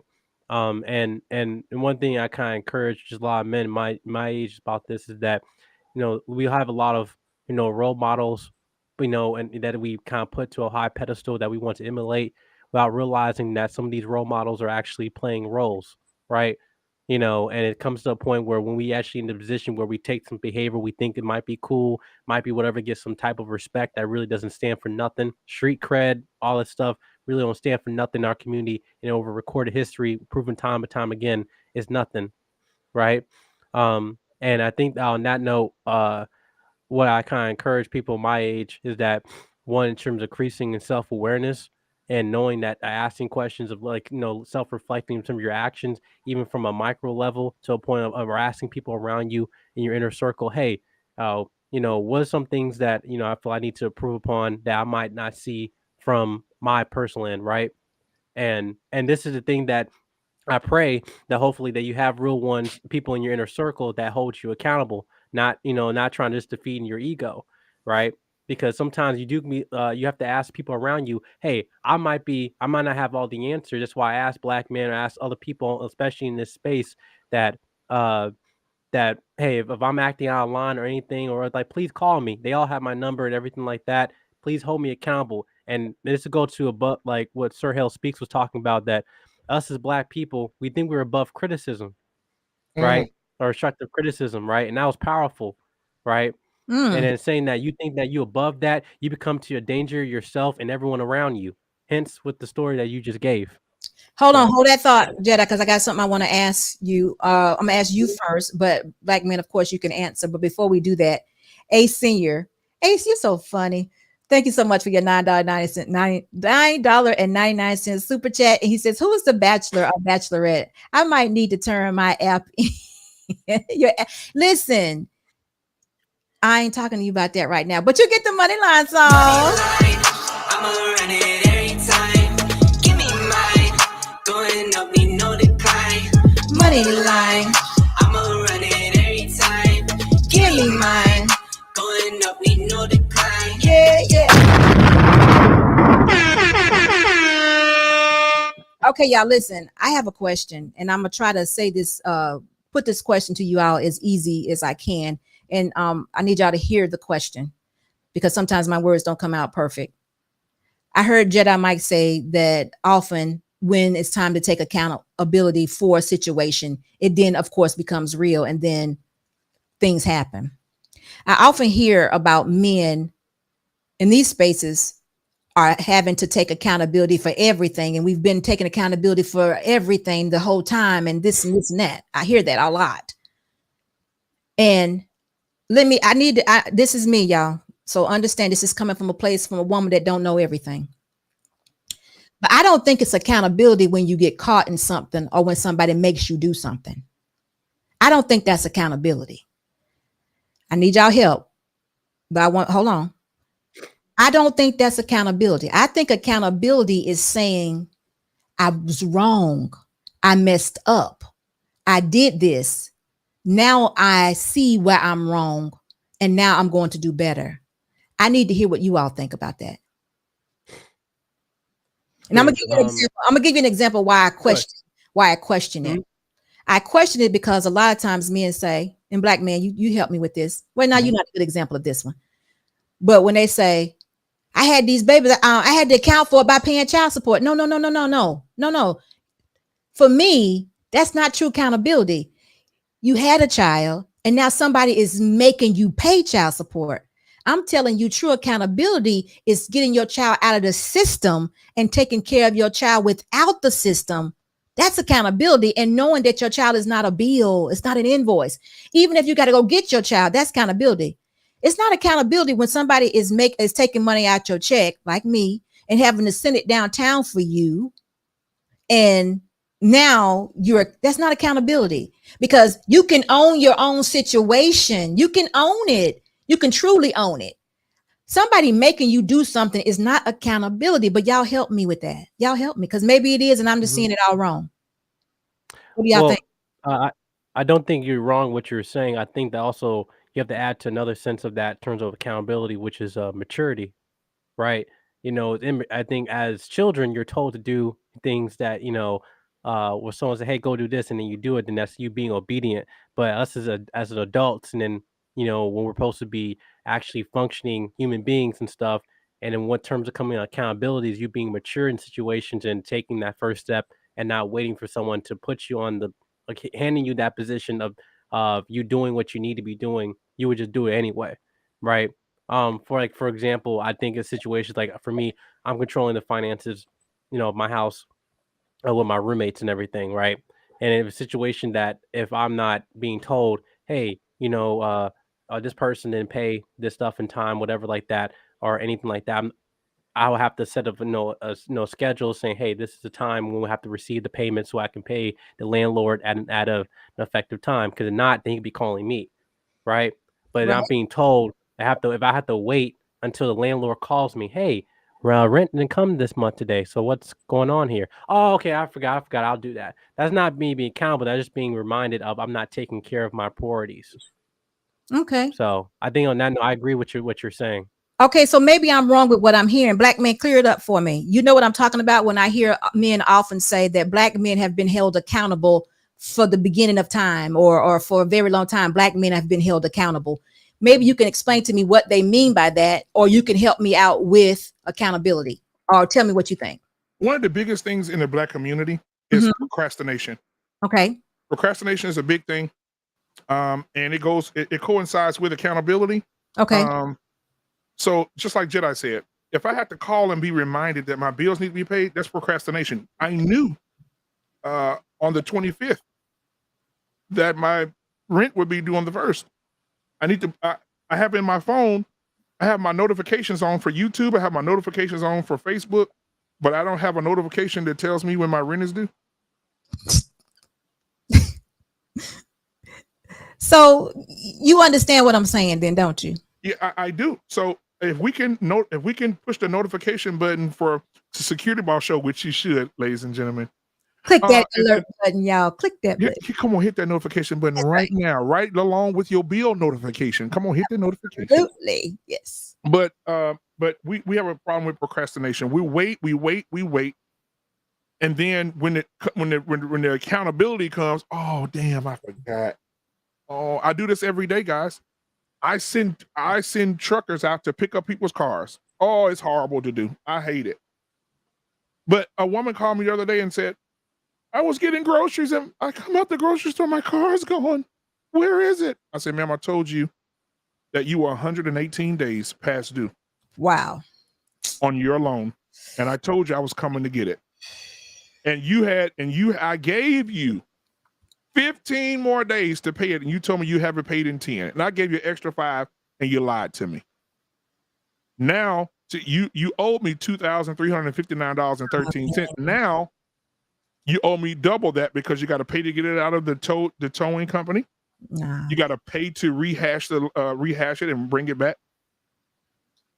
Obviously, she ain't got the money. And she didn't have the money. And I work with it. But why don't lie and procrastinate and say, just to get more time and say, I'll have it in 10 and I gave you 15 and you didn't show up. Okay, so what I'm getting to, or what I'm hearing you saying, is this woman was not accountable, because now guess what? Now you have her in a situation. She has to account to you for something if she wants that car back. But she wasn't accountable. Yeah. So that's what I mean when I hear, and help me out, black man, help me out, Jedi, you might not know as much. You're not going to know as much as you probably, but when I hear on these YouTube platforms that men have been accountable for a long time, let me say it right. Men are being held accountable for everything. What are we talking about exactly? And how does that look? Well, let me sit down. Let me come to the front of the church and testify. Hey, Tommy got it, man. Jacob, boy, that haircut clean. Boy, you look like a pair of scissors that Martha Stewart. You clean tonight. How you doing? That's my guy. What's going on, man? Hey guys, before we say anything though, I want to say this because I'm giving flowers today. Tommy B is the same. I saw Tommy B on his social media spending time with his babies. Absolutely. Took a day out to spend time with his kids. He's a great father, great example of what a black father looks like. This guy right here. So I'm gonna give him his flowers. No, let's say it better. Tommy B is accountable. And I see it crystal clear. Yes. But help me out. Let's go ahead. Ringing off. Oh Lord. Okay. Yeah, I had to get him. That's my guy. Okay. So go ahead, black man. When it said men are accountable since the beginning of time. They don't be like that, black man. But you know what I'm saying. Yeah. But I think that they're saying that a lot of men, a lot of people don't take crap off of men, right? I'm expected to do something like we talked about when we first opened the show. Right. I'm expected to get up, go to work, get up, go to work, get up. I don't want to hear you got a migraine today. I don't want to hear your back hurt today. I don't want to hear your ankles are swollen. I don't want to hear you pull something in your back yesterday. Get your ass up and go to work.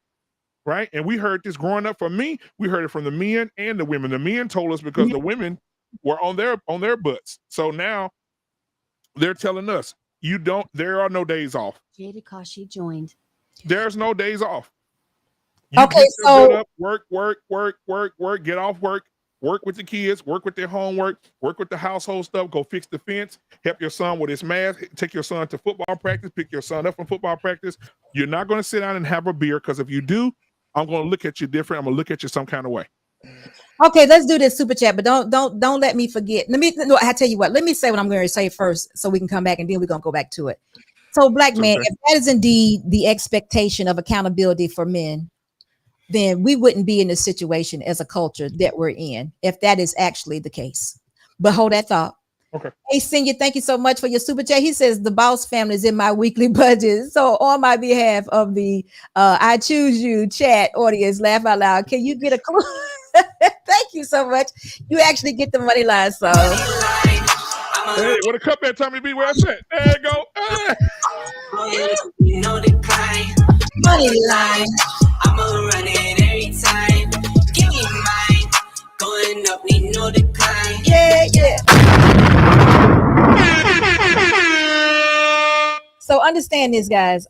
This is Security Boss, and I'm here to learn because I often hear that. And my idea of accountability is not me being caught and made to do something. It's me taking account for what I've already done and basically repenting for it and having my mindset change so I won't make the same mistake again. It don't mean that I won't, but that means that I'm aware totally of what I've done. And if I don't want the same results, then I'll change my actions. So black men, what you just mentioned, and again, men are supposed to work hard, and I get what you're saying, but you have to know that has not been our history. We're going to get some times and dates because there was a time when men did work hard. Yep. I'm not taking it from them. They did work hard. My granddaddy out there in the gardens. My daddy never missed that day out of work nor church.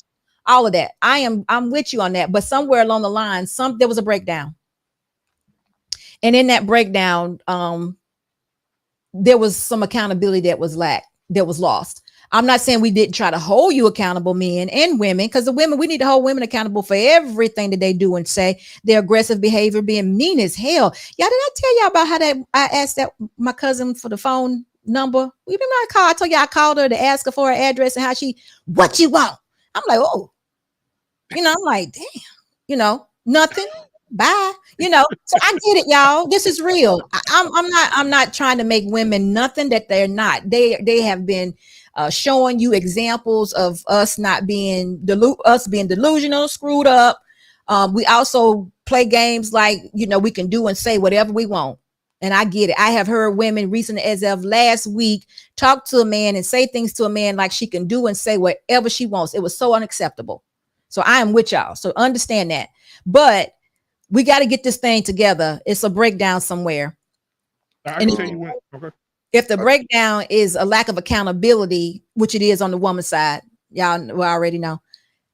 And I'm seeing on the men's side that I heard a man say not too long ago, oh, we're not going to even talk about that, about men, accountability to men, because men been held accountable since, been held accountable a long time for everything. And I'm thinking, wait a minute. This world is still going. Things are still happening. What do you mean? I can tell you where the bridge collapsed at. Oh, it collapsed. Go ahead and tell me. The men were out here, like you said, there was a time where men was out here killing themselves on the job for their families, right? Absolutely. They was working every day. My grandfather worked for 38 years, never missed a day of work, right? Worked sick, worked head. It doesn't matter, right? It doesn't matter. And what I think the bridge came where, and I know this is not going to sound sexy, but it came where when men started to, and I think men should have kept the same mindset, but I think it broke down where when the women started saying you're no longer needed. We don't need, and security, I know that sounds funny, but now a lot of times you will hear, I don't care how much he make, right? I make my money, he make his money. I can live without him. I don't need you here, financially. You can come in here and give me some of that D. But now I'm trying to figure out where that happened at, though. When I look over to the side, I'm not saying it didn't happen. No, I agree with you with that. Yeah. I'm just trying to figure out, when did that take place? Because there was a time where the 70s. Well, the feminist movement. But listen, I hear you talking about that, but I lived through the feminist movement, though, y'all. And we're talking around about the third wave is when it really took a left. It did. It did. I think. Go ahead, Tommy B. I think what a lot of the men talk about when they say about the responsibility is generally we're forced to take responsibility. So, perfect example with a kid, if we can't take care of a kid, we losing licenses, we going to jail, we owe money. Right. Whereas if a woman can't take care of a kid, she's getting a house, she's getting money, etc., etc. So I think it's stuff like that is why men say like that. I would never say held accountable for everything, because even if you fronting a check for your kid, that kid is still missing your presence. So I don't think you can say accountable for everything, but definitely have been held more accountable than women have. Just on GP, like it's just the nature of the system. So there is a comparison, because Tommy, listen to me when I say this. Mm-hmm. When I have to force you to do something, and this is not you, Yeah. When I have to force anybody to do something, or I have to do it for them, they are not taking account for it. And when I say that, I pay lots of child support. Yeah. My child is 30 something. I pay lots of child support. I'm not lying, y'all. I do. I even had a child support order that was, and this is gonna knock you off your feet. I'm glad y'all sitting down. It was $4. Oh yeah. Yeah. $4 for a whole month. $2 every 2 weeks. Now, I'm not lying, y'all. I'm not. I know some guys out there that deserve to be on child support. I'm not even. No. Listen, I don't even care about that. I'm saying, if we're saying accountability is not when I force you. If I'm forcing, y'all got to help me. Mm-hmm. Tommy B said it best. They take your license. They do this. Listen, accountability is being that man that said, no, you're not going to take my license. I'm going to own this situation. That is my child, and I'm going to be in control of it. That's accountability. It's not them having to come and take your license before I get your attention. That woman let you come and take her car before you got her attention. That's not accountability. Right. And let me say, like, say for instance, Tommy B, right? He take care of his kids, right? Absolutely, he does. The ladies, Tommy B is single. But I do want to say this. Yeah, Tommy be single, ladies. So y'all, Oh, get at them. But no, but what I'm saying is that, like Tommy B right now, if Tommy B, and the reason I said that is because if Tommy B meets this woman of his dreams, and not saying this what happened to Tommy B, but I'm using this as an example. Mhm. And Tommy B meets the woman of his dreams, and everybody knows Tommy B take care of his kids. Everybody knows that he loves his babies, and his baby mama say, or the mother of his child says, Tommy B, you about to do what? Oh, I'm about to get married. I love her. We're gonna. I want you to meet her. Oh, okay. Well, Tommy B, since you're gonna get married, that's fine. Well, she ain't gonna come in and take nothing from me. Tommy B like, no, that ain't gonna happen. I need to be sure. And 3 weeks later, Tommy B gets a letter in the mail. We need to see you at child support court. And not only do we want you here, but here in Texas, the great state of Texas I live in, they're gonna, if his daughter's 13 years old, they're gonna retro back 13 years. We want all our money. Yeah. Hold that thought. We got a super chat right here, and it's from Mr. Awesome, and he says, "Thank you for your $10 super chat." It says, "In a nutshell, behind held accountable means that if you owe a debt or did something wrong, you would be held to pay and face consequences, punishment in a timely and direct manner." Okay, so see, this is what I'm saying. Thank you so much, Mr. Awesome. You get the money. I'ma run it every time. Give me mine. Going up, need no decline. Money line. I'ma run it every time. Give me mine. Going up, need no decline. Yeah. Mr. Awesome, you are correct, but I don't see kids as being a debt nor an invoice or anything of that nature, and we shouldn't see it that way at all. Mr. Steele, thank you so much for your $5 super chat. It's accountability comes from within, because this is what I'm saying. In Black Men, I hear exactly what you're saying, and I know from state to state it varies, but guess what I would tell Tommy to do? I would run in, get my kids, and move somewhere else before I allow this person to hold me responsible for something I do easily every day. I wouldn't do it. I mean, look, if you got to move to the next state or you got to move to the South, and we ain't gonna put nothing on you because we know it's just a scenario. Yeah. You got to do it, and that's what I'm telling any man. I'm telling you, a retainer for that kind of stuff. because that would be accountability right there, y'all. That's what that looks like, because I'm not gonna be subject to something that I don't need to be subject to. Yeah. Right. When I'm subject to something, you got me in some, or it's like what Mr. Awesome says. These are my consequences, and now I got to be punished and all of that. That's not accountability. I just got to pay the consequences now. I want to own the situation. I want to be in charge of the situation. I don't want somebody just doing whatever they can to me or do whatever they want. See, that's what I'm saying. That's where the value comes in at. I need y'all not to procrastinate. I need y'all to kick down the door, get your kids, and go to the next state. If somebody's trying to ruin your life, that's accountability. It's not just allowing things to happen. Well, I think that's why my situation with the way it went was because, like, I was proactive in taking care of them. I wasn't waiting on her to hit me up and go, "Hey, I need this."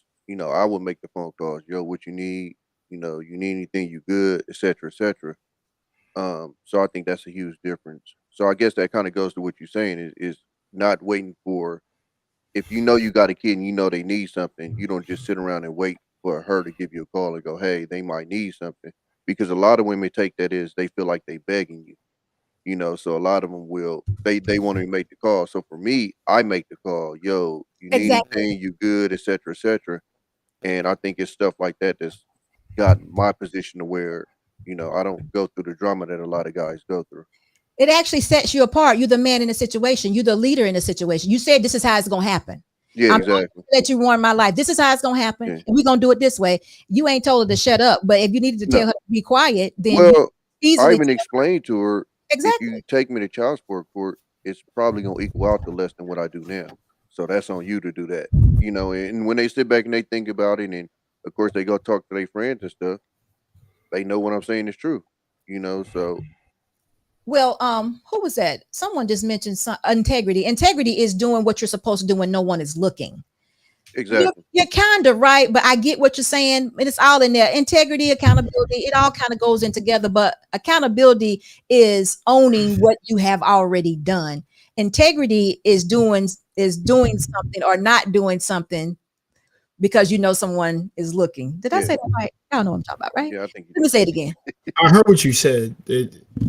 Integrity No, is doing you the said the right same thing. thing when no one is looking. Integrity is just doing the right thing. Accountability is taking account for the thing you have already done. There you go. Yeah. New growth. You thought you was gonna trip me up with that. I got you. All right. Hey, senior, thank you so much for your super chat. He says, doing what you are supposed to do is being responsible. You're right. Okay, we'll go with that too. You can count on me. I am accountable to my actions, for my actions, and accept my responsibilities. You are a very accountable man, and I agree with you. And you get the money line song. I'ma run it every time. Give me mine. Going up, need no decline. Money line. I'ma run it every time. Give me mine. Going up, need no decline.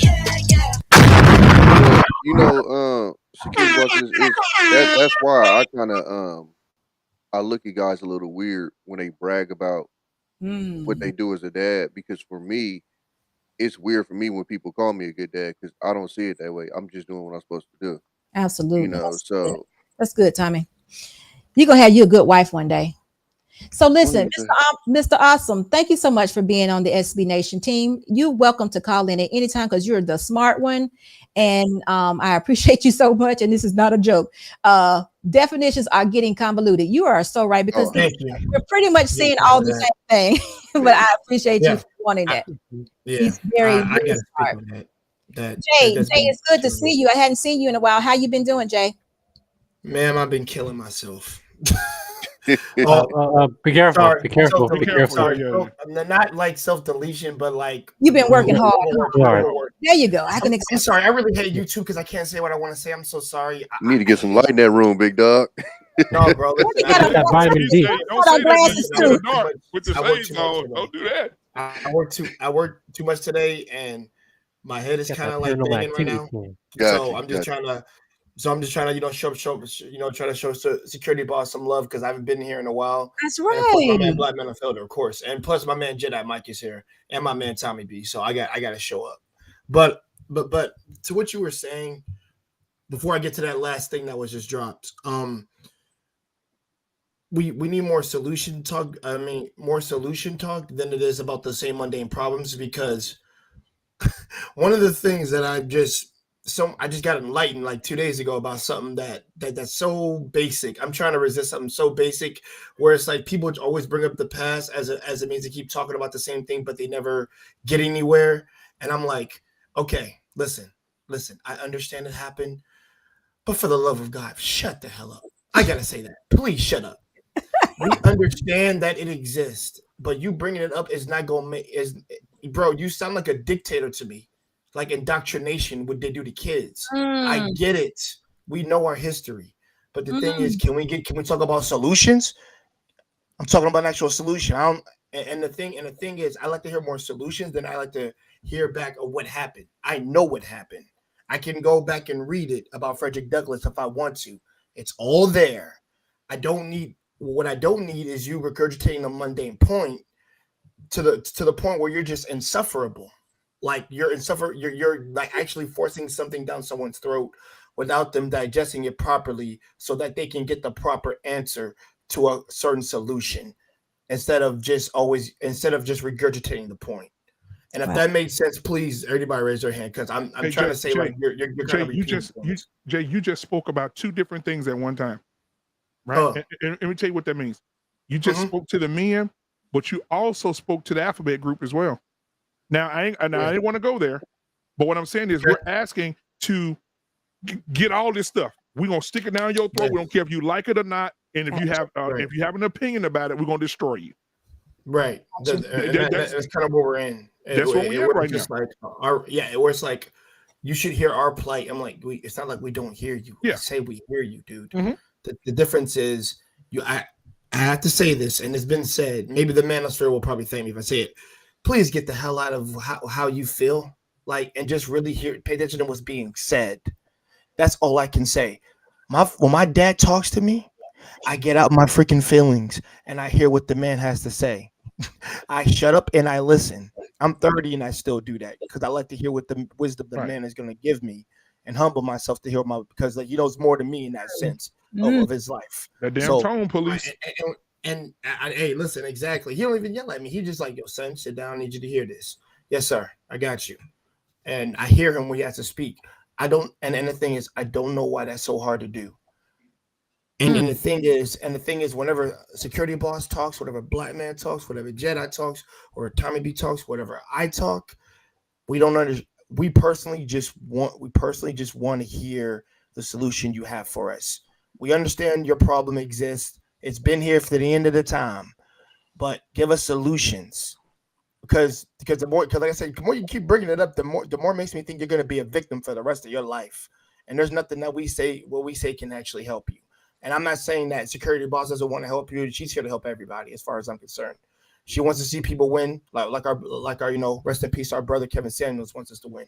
So it's a matter of you taking ownership for your things that you've caused, and just becoming, and see if you can come out being a better person on top of it. I've had to do a lot of things that I'm responsible for in order to make myself a better person. And even though there haven't been like major things that I've done, but it's always a step forward in the right direction. I could make a let's say a sour day a better day. Someone's good energy can rub off onto me, and I can have a much better day. And and I could just freaking crack down on the things that I need to get done. And the thing is, I don't expect any praise for it. I don't expect any. I'll be honest, security boss. I'm at a point now where praise is just like it's just like the win to me. I don't expect, like I said, I don't expect any thank you from anybody. I'm doing this for me, and I gotta do it for the betterment of my family when they come, whenever I have one. So I don't have the luxury to be like, yo, where's my thank you? I'm not one of those people. I've learned to, like I said, I've learned to be responsible for anything that I do, and I have to be careful with my supposed words as I'm speaking here, because look at me, your words have power, so you have to be careful of what you're saying. Yeah, I know YouTube, you're policing me, and I hate you for that too. So I want to let you know that right now. But at the same time, I love the message that the security boss brings out whenever she talks about these things, because the thing is, she is really trying to help. I don't see any malice in her voice or ill intent. I don't hear it, and I don't sound it. I definitely don't feel it from her either. So when she's trying to talk to the ladies and the guys, she's really coming from a sense of like she's a mother. That's how I see it. And I don't know if you have any kids, security boss, but I'm just saying, like, that's how you're coming off. You're coming off like a mother, which is really good. Like a mother that actually cares. Jay, is that no, good? That does. No, I would say that is good because of your motherly qualities. I ain't trying to be our mama now. No. I ain't trying to be our mama, but you got it. You have the presence. I would say you have the presence. I would say you have the presence of one that actually cares, because that's that nurturing sister-like care. I understand. I'm just the mother garners the attention. So I don't want to say you mama. I'm just picking I did not say that. But I'm just thinking you're amazing. You're amazing. Don't ever quit, sister. You got it. You're married, and also we like to hear more of your stories personally. And you know what? You're telling the honest truth. I do care. Now, my husband be like, I don't know sometimes. I see, because y'all don't even know some of the things I do. I was in the mall one day, y'all. I'm gonna tell y'all this story. I had some crazy stuff. I was in the mall one day, and I was standing. It was a shoe store, and this man walked by.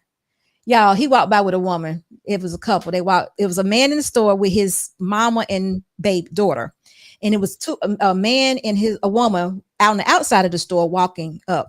Yeah, right in front of me, this man that was out there with his woman comes into the store, and he knocks this man out, knocks him flat out right in front of me, knocks him out. No joke, y'all. His knees didn't buckle. I mean, he went straight to the ground, and I almost cried because I could not believe. And then the man, guess what? Grabs the woman's hand and walks on off. I could not believe what I was seeing, what I was experiencing. And Mr. Boss was like, babe, what's wrong? I said, because the man is on the ground. Mr. Boss was at the counter paying for something. I was just standing back, and the man walked right in front of me, knocked this man out. I just wanted, y'all just don't even know. I was like, oh no, we got to get him. He can't just do this. He can. And then the guy finally comes to, and we was like, what's going on? And he was like, let him go. I was like, let him go. Let him go. Shh. He said, let him go. Look at Tommy. He did. And we was like, wait a minute. He did something. He Yeah, said, Yeah, he must have did something. but listen, we was like, what you mean let him go? This man just knocked you out. You know, now it's like we done calmed down a little bit. And he was like, just let him go. So you know what? I was like, and then his mama gave us the impression. Well, the mama let us know that the child was they knew each other, but it didn't look like it. It did not look like it. It was like, how much of a coincidence could this have been for this man and this woman just be walking by and look to the right, and this is the man that you got beef with, and he just came in there and just knocked them out. I mean, flat. And then kept walking. You got lucky. That's what happened. Yeah. Y'all listen, stuff like that happened to me all the time, and I'm always trying to do something. Mr. Boss said, no, all we can do is call the police. We are not at work. We're not at work. Like, we don't have our guns. We're not at work. Nah, hold on. Because when I was a security guard, they said you observe and report. We did report. Well, listen, but wait a minute, Tommy. We're armed guards. When you're okay. So y'all about that action, yeah. But listen, we weren't working. We weren't working. He was like, "We're not working. Calm down. We're not working." I'm like, "Oh God!" He was like, "We're gonna get the police. We're gonna get the police." And then by the time we get in the police, the man, it was like, "Let it go. Let it go." I'm like, If a man responds like that, he feels like he deserved it or something. Oh yeah, he did something pretty messed up. Like he must have did something. Yeah, he did something pretty bad. It came out that he did. It had something to do with the child. And that was his wife. That was his wife. The woman. Oh, okay. His wife. Got you know what I'm saying? Yeah.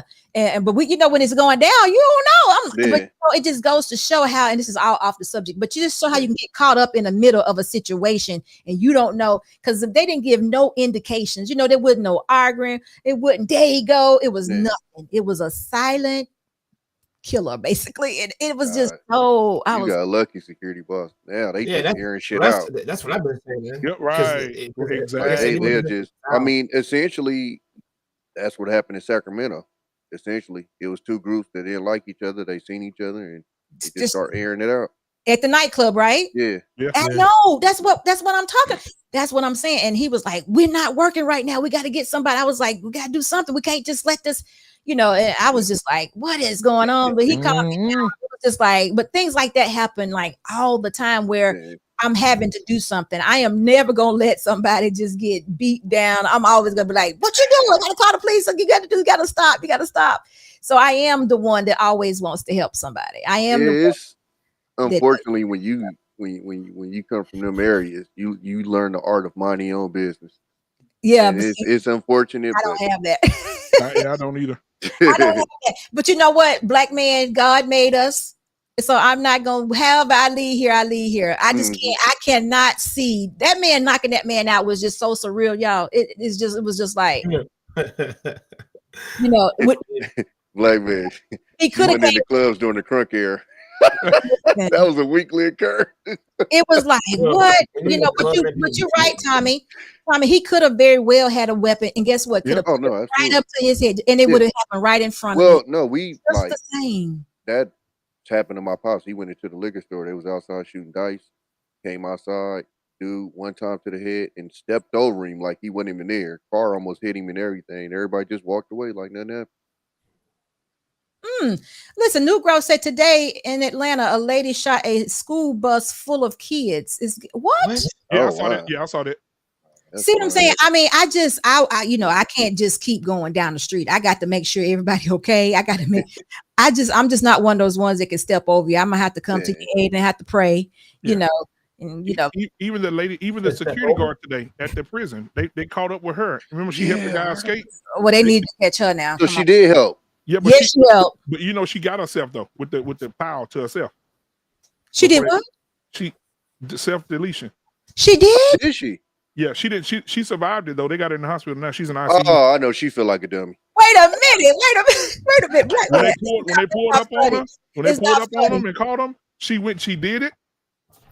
And when she did it, it didn't work. Are you saying? Oh, God. Now she in ICU. I felt the tip.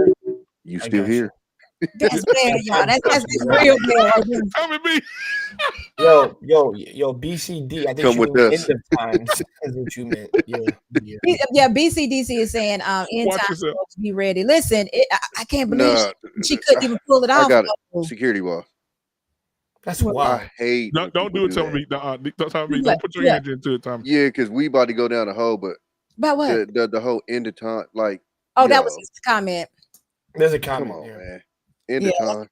We've been through far worse than what we going through now. I mean, I agree with you, Tommy B, but it's just for There me, have, it's just like there have writing been on some the wall. times. The 90s were I'm worse, just but saying, still, 400 it's all years. Was bad. that though. not the end of time? That was some Human, pretty bad living. listen, human 400 history, years. baby. I mean, that's my retort for everybody. I'm just saying. Human history, baby. Yeah. Best I can tell you of what the journey has been like. So, And So anyway, guys, this is what I'm talking about. I do, Jay. Thank you so much for your comments that you did give me, because that is who I am. I do care, and how you do? I want you all to live the best life you can for as long as we got. Because guess what? We already know ain't nothing promised. You know, we had a very good example of that last week, and I also heard a story from somebody. I heard a story about a man walking down the street and a pole from a construction site just came down and knocked him in the head and killed him. That Jewel, the singer, she used to sing with Death Row. She just passed away too. Yeah, she did. Same Sure day did. Kevin Samuels passed. That sounds familiar. I can't put a Jewel. She old school Death Row. She was Row, the first lady of Death Row. Yeah, I'm about to look her up. Yeah. But you know, it's just saying it's nothing promised. So just make sure you responding and acting in love. So you know, because we don't know. I to be honest with you, dog, as far as to get back on the accountability thing, I think that's honestly a nationwide societal issue. And I tell people this all the time when I talk about accountability. It goes to the top. You know, when you got, our politicians that's quote unquote supposed to be our leaders, and they can't even take accountability for what they do. You know, they do a tweet and I got hacked, or they say something, oh no, I meant this, or I never voted for this, etc., etc. Like the people that we supposed to be our leaders aren't even accountable for their actions. So You're right about that, Tommy. But guess what? That's why I always promote being an independent thinker. There are there's some things we have to do. You know, you need to be voting, but it's still some things that you can acknowledge that are in the world, but you don't have to accept the stuff. No, absolutely. You know, I'm overly accountable. If I do, I got a ticket the other day. It's my first ticket in probably 5 years. How fast were you going, brother? I was in the truck, bro. It's like 65, and I was only supposed to do it 55. But the ticket, because I don't, do all the arguing and stuff, the ticket took less than 10 minutes. Yeah. And he knocked it down 5 miles an hour. But if I do something wrong, I'm just like, all right. Yeah. I'm not one with all the fighting and stuff like that. But I also came from an era where we were talking about this earlier. Like even when you messed around in the streets, you understood that the police had a job, and you quote unquote had a job, and their job was to catch you, and your job was to get away. And you even starting to see that accountability be lost as far as with the kids and stuff. Absolutely, because they're in a video game. They think they have a do-over. Yeah, exactly. Yeah, but you know what? The game they playing, what's that one? The Call of Duty and the Grand Theft Auto, that's getting to be too real. Call of Duty is worse than that. I mean, Call of Duty I think what it is real, y'all. I think it's desensitizing. I think it's seriously desensitizing people to death and I think the movies too, because the movies are so real. You essentially seen somebody, get hit. Even though it's fake and makeup, it looks exactly the same as it looks in real life nowadays on these movies. And like John Wick. No, listen, it started with that 4K. Y'all know that, don't you? John Wick. It started with 4K. Really? I'm not lying. Y'all know when y'all TVs got 4K, you reach out and touch it. They're like, wait a minute. You get that, you tie that in with that HD Direct TV, and that thing almost look 3D. Be standing in the room with them, right? Yeah, it's crazy. And if your mind is not mature, it will jack you up. And that's just true. And that's all you do every day. You don't get out there in the real world and run around. Become a corpse. No offense. You become like a robot, just a former. I've always said people become former shells of themselves when they're stuck online, if they can't get out of this metaverse type syndrome or chronic disease, as far as I call it, they're going to be very messed up in the brain. Because like I said, I used to be introverted and it was never a good thing, but I learned to get out and talk to the people, which, going outside was more fun than staying inside. It definitely used to be. But Jay, they're not requiring that. Even the computers are in school all day. So it's just different. It's just totally different. But because they need recess. They need to But Jay, I put that on the parents, bro. And I say that because when my son gets here, only thing I do is open up the back door and he in and out. And my son knows how to use a phone, knows how to use a tablet, the TVs and all that. I open the door, he in and out. My oldest daughter, whenever I used to go pick her up, she was outside in the apartments with a whole gang of kids outside. Yep. So it's the parents, bro. It ain't the kids. The kids ain't changed. The kids still like outside. It's the parents. If you make them go. Yep. I mean, if you make them go out, well, at least for us, because one of the things we got taught when we were young, listen. Open up the door and say, "Get the frick out the house. Don't come back out. Don't come back in the house until the street lights come on. I don't want to see you." But we that's extreme, bro. We didn't want to be home.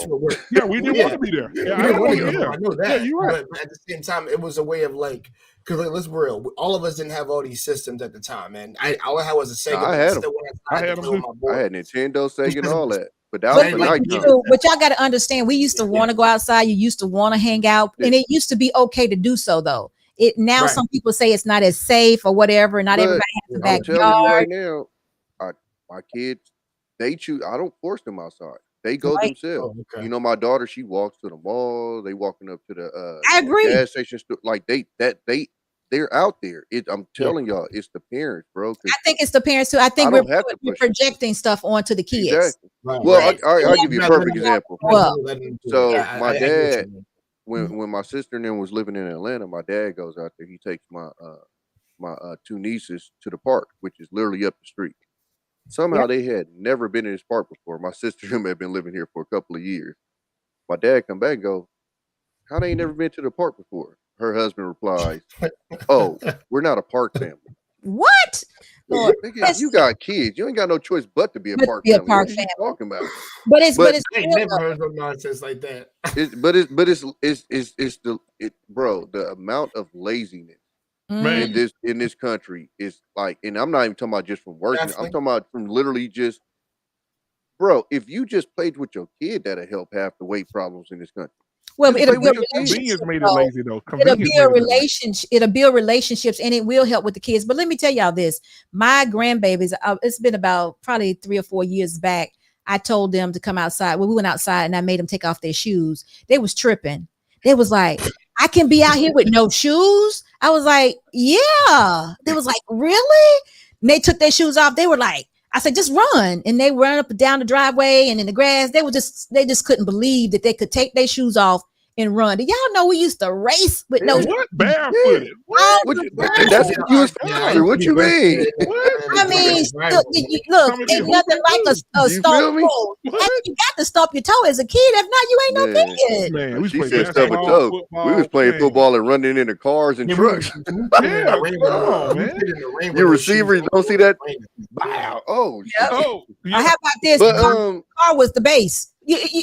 But they was like, they freaked out. They was like, we can take our shoes off. I was like, yeah, take your shoes off. I'm setting my whole backyard up.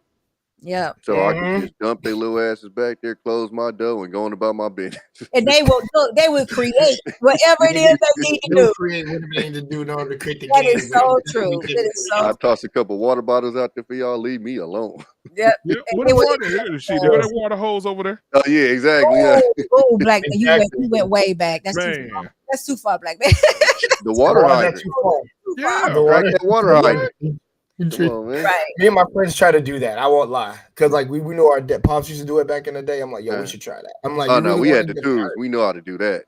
Oh yeah, put that monkey wrench on there, twist that thing. Yeah, I think convenience messed up everything. I think when the video games, when some of these younger parents say, you know what, if I get them Call of Duty, it take at least 3 days to finish that. They'll be out of my damn hair for 3 days. Wow. Let them play the damn game. I'm not even gonna bother them, and I go do what I want to do. I'm telling you, Miss Creative say, baby, at my big grow, at my at my big grown age. I think you Grown ain't age, grown. I got you. Yeah. I am in the country. I still go shooters. Miss Creative, you ain't listen. I want a porch. No. Hey, they're creative. I can speak on this. The country folks, they know how to get down and dirty. I love it. Man. Listen, I just told you I am very country. If y'all ain't figured that out, I'm very I still No, do you it. country, mister. No, you country, definitely. How you I am speak. country. I'm sorry. I don't look. I ain't holding nothing back about it. Country. I don't need a porch, man. Just give me my house. Listen, I want when we bought our house, I wanted a porch. My husband say, porch, where do we do that at? I was like, we can't have no porch. So we keep saying we have to buy another house, we're gonna get a porch. Wait, what you think? We buying a plantation? You know what? I grew up with porches. You know, you have to he was like, he be like, babe, that's why you got a deck. I'm like, the deck is in the back of the house. You can't see nothing from the deck. You got the porch. You can see it. You can see it. You can't get no tea from the deck. You get your tea from that porch. Look, you sit on the front porch, you can tell with everybody in the neighborhood. Yeah. See where them badass kids coming and all that. All of it. Here they come. Off my grass. Not a fight, but you having like a game over there. Want to go join, Jay? I'm like, yeah, bro, let's go over, bro. Let's go over. Ray's over there. Let's go. Yeah, and what happened to the kids? Just like the security boss said, what happened to the kids falling, hurting yourself, skinning your knee, cutting your finger? Bro. Yes, bro. Super Dave lives with me, bro. I can't even go to the living room and sit down because this little boy would get on the edge of the couch and jump on me it's 24-hour wrestling in here. Yeah, now, him. I like him. Everywhere. I'm talking about he landing on that. I'm too old for that, bro. You can't just be landing on me like that with all that weight. Just bam. Listen, I gotta work tomorrow. This shot from all the nails in her foot. I'm telling you, we used to enjoy. Okay, so y'all understand what's going on. We got to take control of this situation and get it back to some kind of way that we're controlling at least the next generation and how they think, their mindset. It can't all be about a video game and playing all. It can't all be virtual. Well, let's just say it like that. It's like everything else in life. It's a balance because it is some good stuff that you can't get out of the video games as well. You can learn a lot of stuff especially with this technology and stuff. But it's in moderation. Like everything else. And that's the problem. There you go. You got to get that balance. And guess what? That brings us to kind of what we were talking about initially with the femininity. Yeah. Y'all don't even understand how I'm going to give it back. With you all being masculine, we could be feminine and we could be together and be happy. So that is actually how we're going to end the show. I don't know how long we've been here. For some reason, my counter has just totally 2 hours and 12 minutes. Okay, got y'all. Thank y'all. So, we're going to end the show with that because there's going to be more to come on this. There's going to be a lot more to come because if we need to teach each other how to be more feminine and men be men and give value to the men, then that's what we got to do. Because this is some junky stuff now, not having the nuclear family, not being able to have kids, being able to go outside in the backyard. This is junky. And it's hurting us. And it's like a small price, isn't it? I mean, none of that we said cost no money. Just open the door. So how about that? So listen, guys, thank y'all for being here. Chat, I love you all. Thank you for being here. I got a live show coming up on Thursday night. I'm gonna tell you more about it, but I think we need to talk. So I'll tell y'all more about it before Thursday. But again, Black Man, thank you so much for being here with me. Jay, it's so good to see you. Hadn't seen you in a while. And Tommy, you know you're always welcome. And I appreciate it. And guess what? I'm gonna give you your hand claps because you're the daddy that went and got his kids. So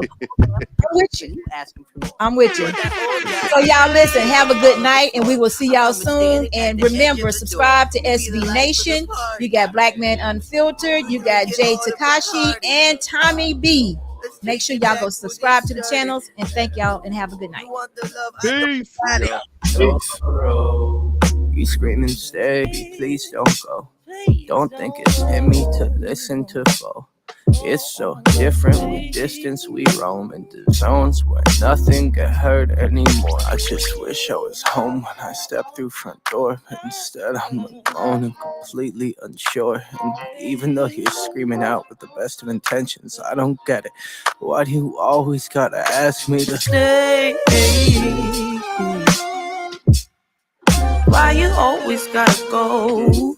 Playing house, this ain't a home with your soul on the road. Say, why you always gotta go? Playing house, this ain't a home with your soul on the road. See, I've been lost in my thoughts, and my thoughts they too scared to usher off. Sorry, Mom, I just thought you were my world. Now you're not. And I'm just sitting, smoking, sloping in the days, cause my days ain't been the same since I drove your away. I remember the way you wrote letters in blue ink. You and me was in love. Think about what your crew think. I know your moms probably think I'm a bastard. Your pops probably want to beat my death and take a in my casket. But I got sick of fighting, bickering, fussing over nothing, cussing. Instead of watching the death of discussions that we once had, days that we once spent in the backseat of our cars reading poets at sunset. It's funny how love can fall out the foreground, get pushed into the back of your mind. We used to twist a spliff and laugh and relax. Are you crying? And I'm trying to find the reasons, so I ask, does forever ever happen, or is it always fade to black? I can't say, no, I always gotta go. Playing house, this ain't a home with my soul on the road. I can't say, no, I always gotta go. Playing house, this ain't a home with my soul on the road.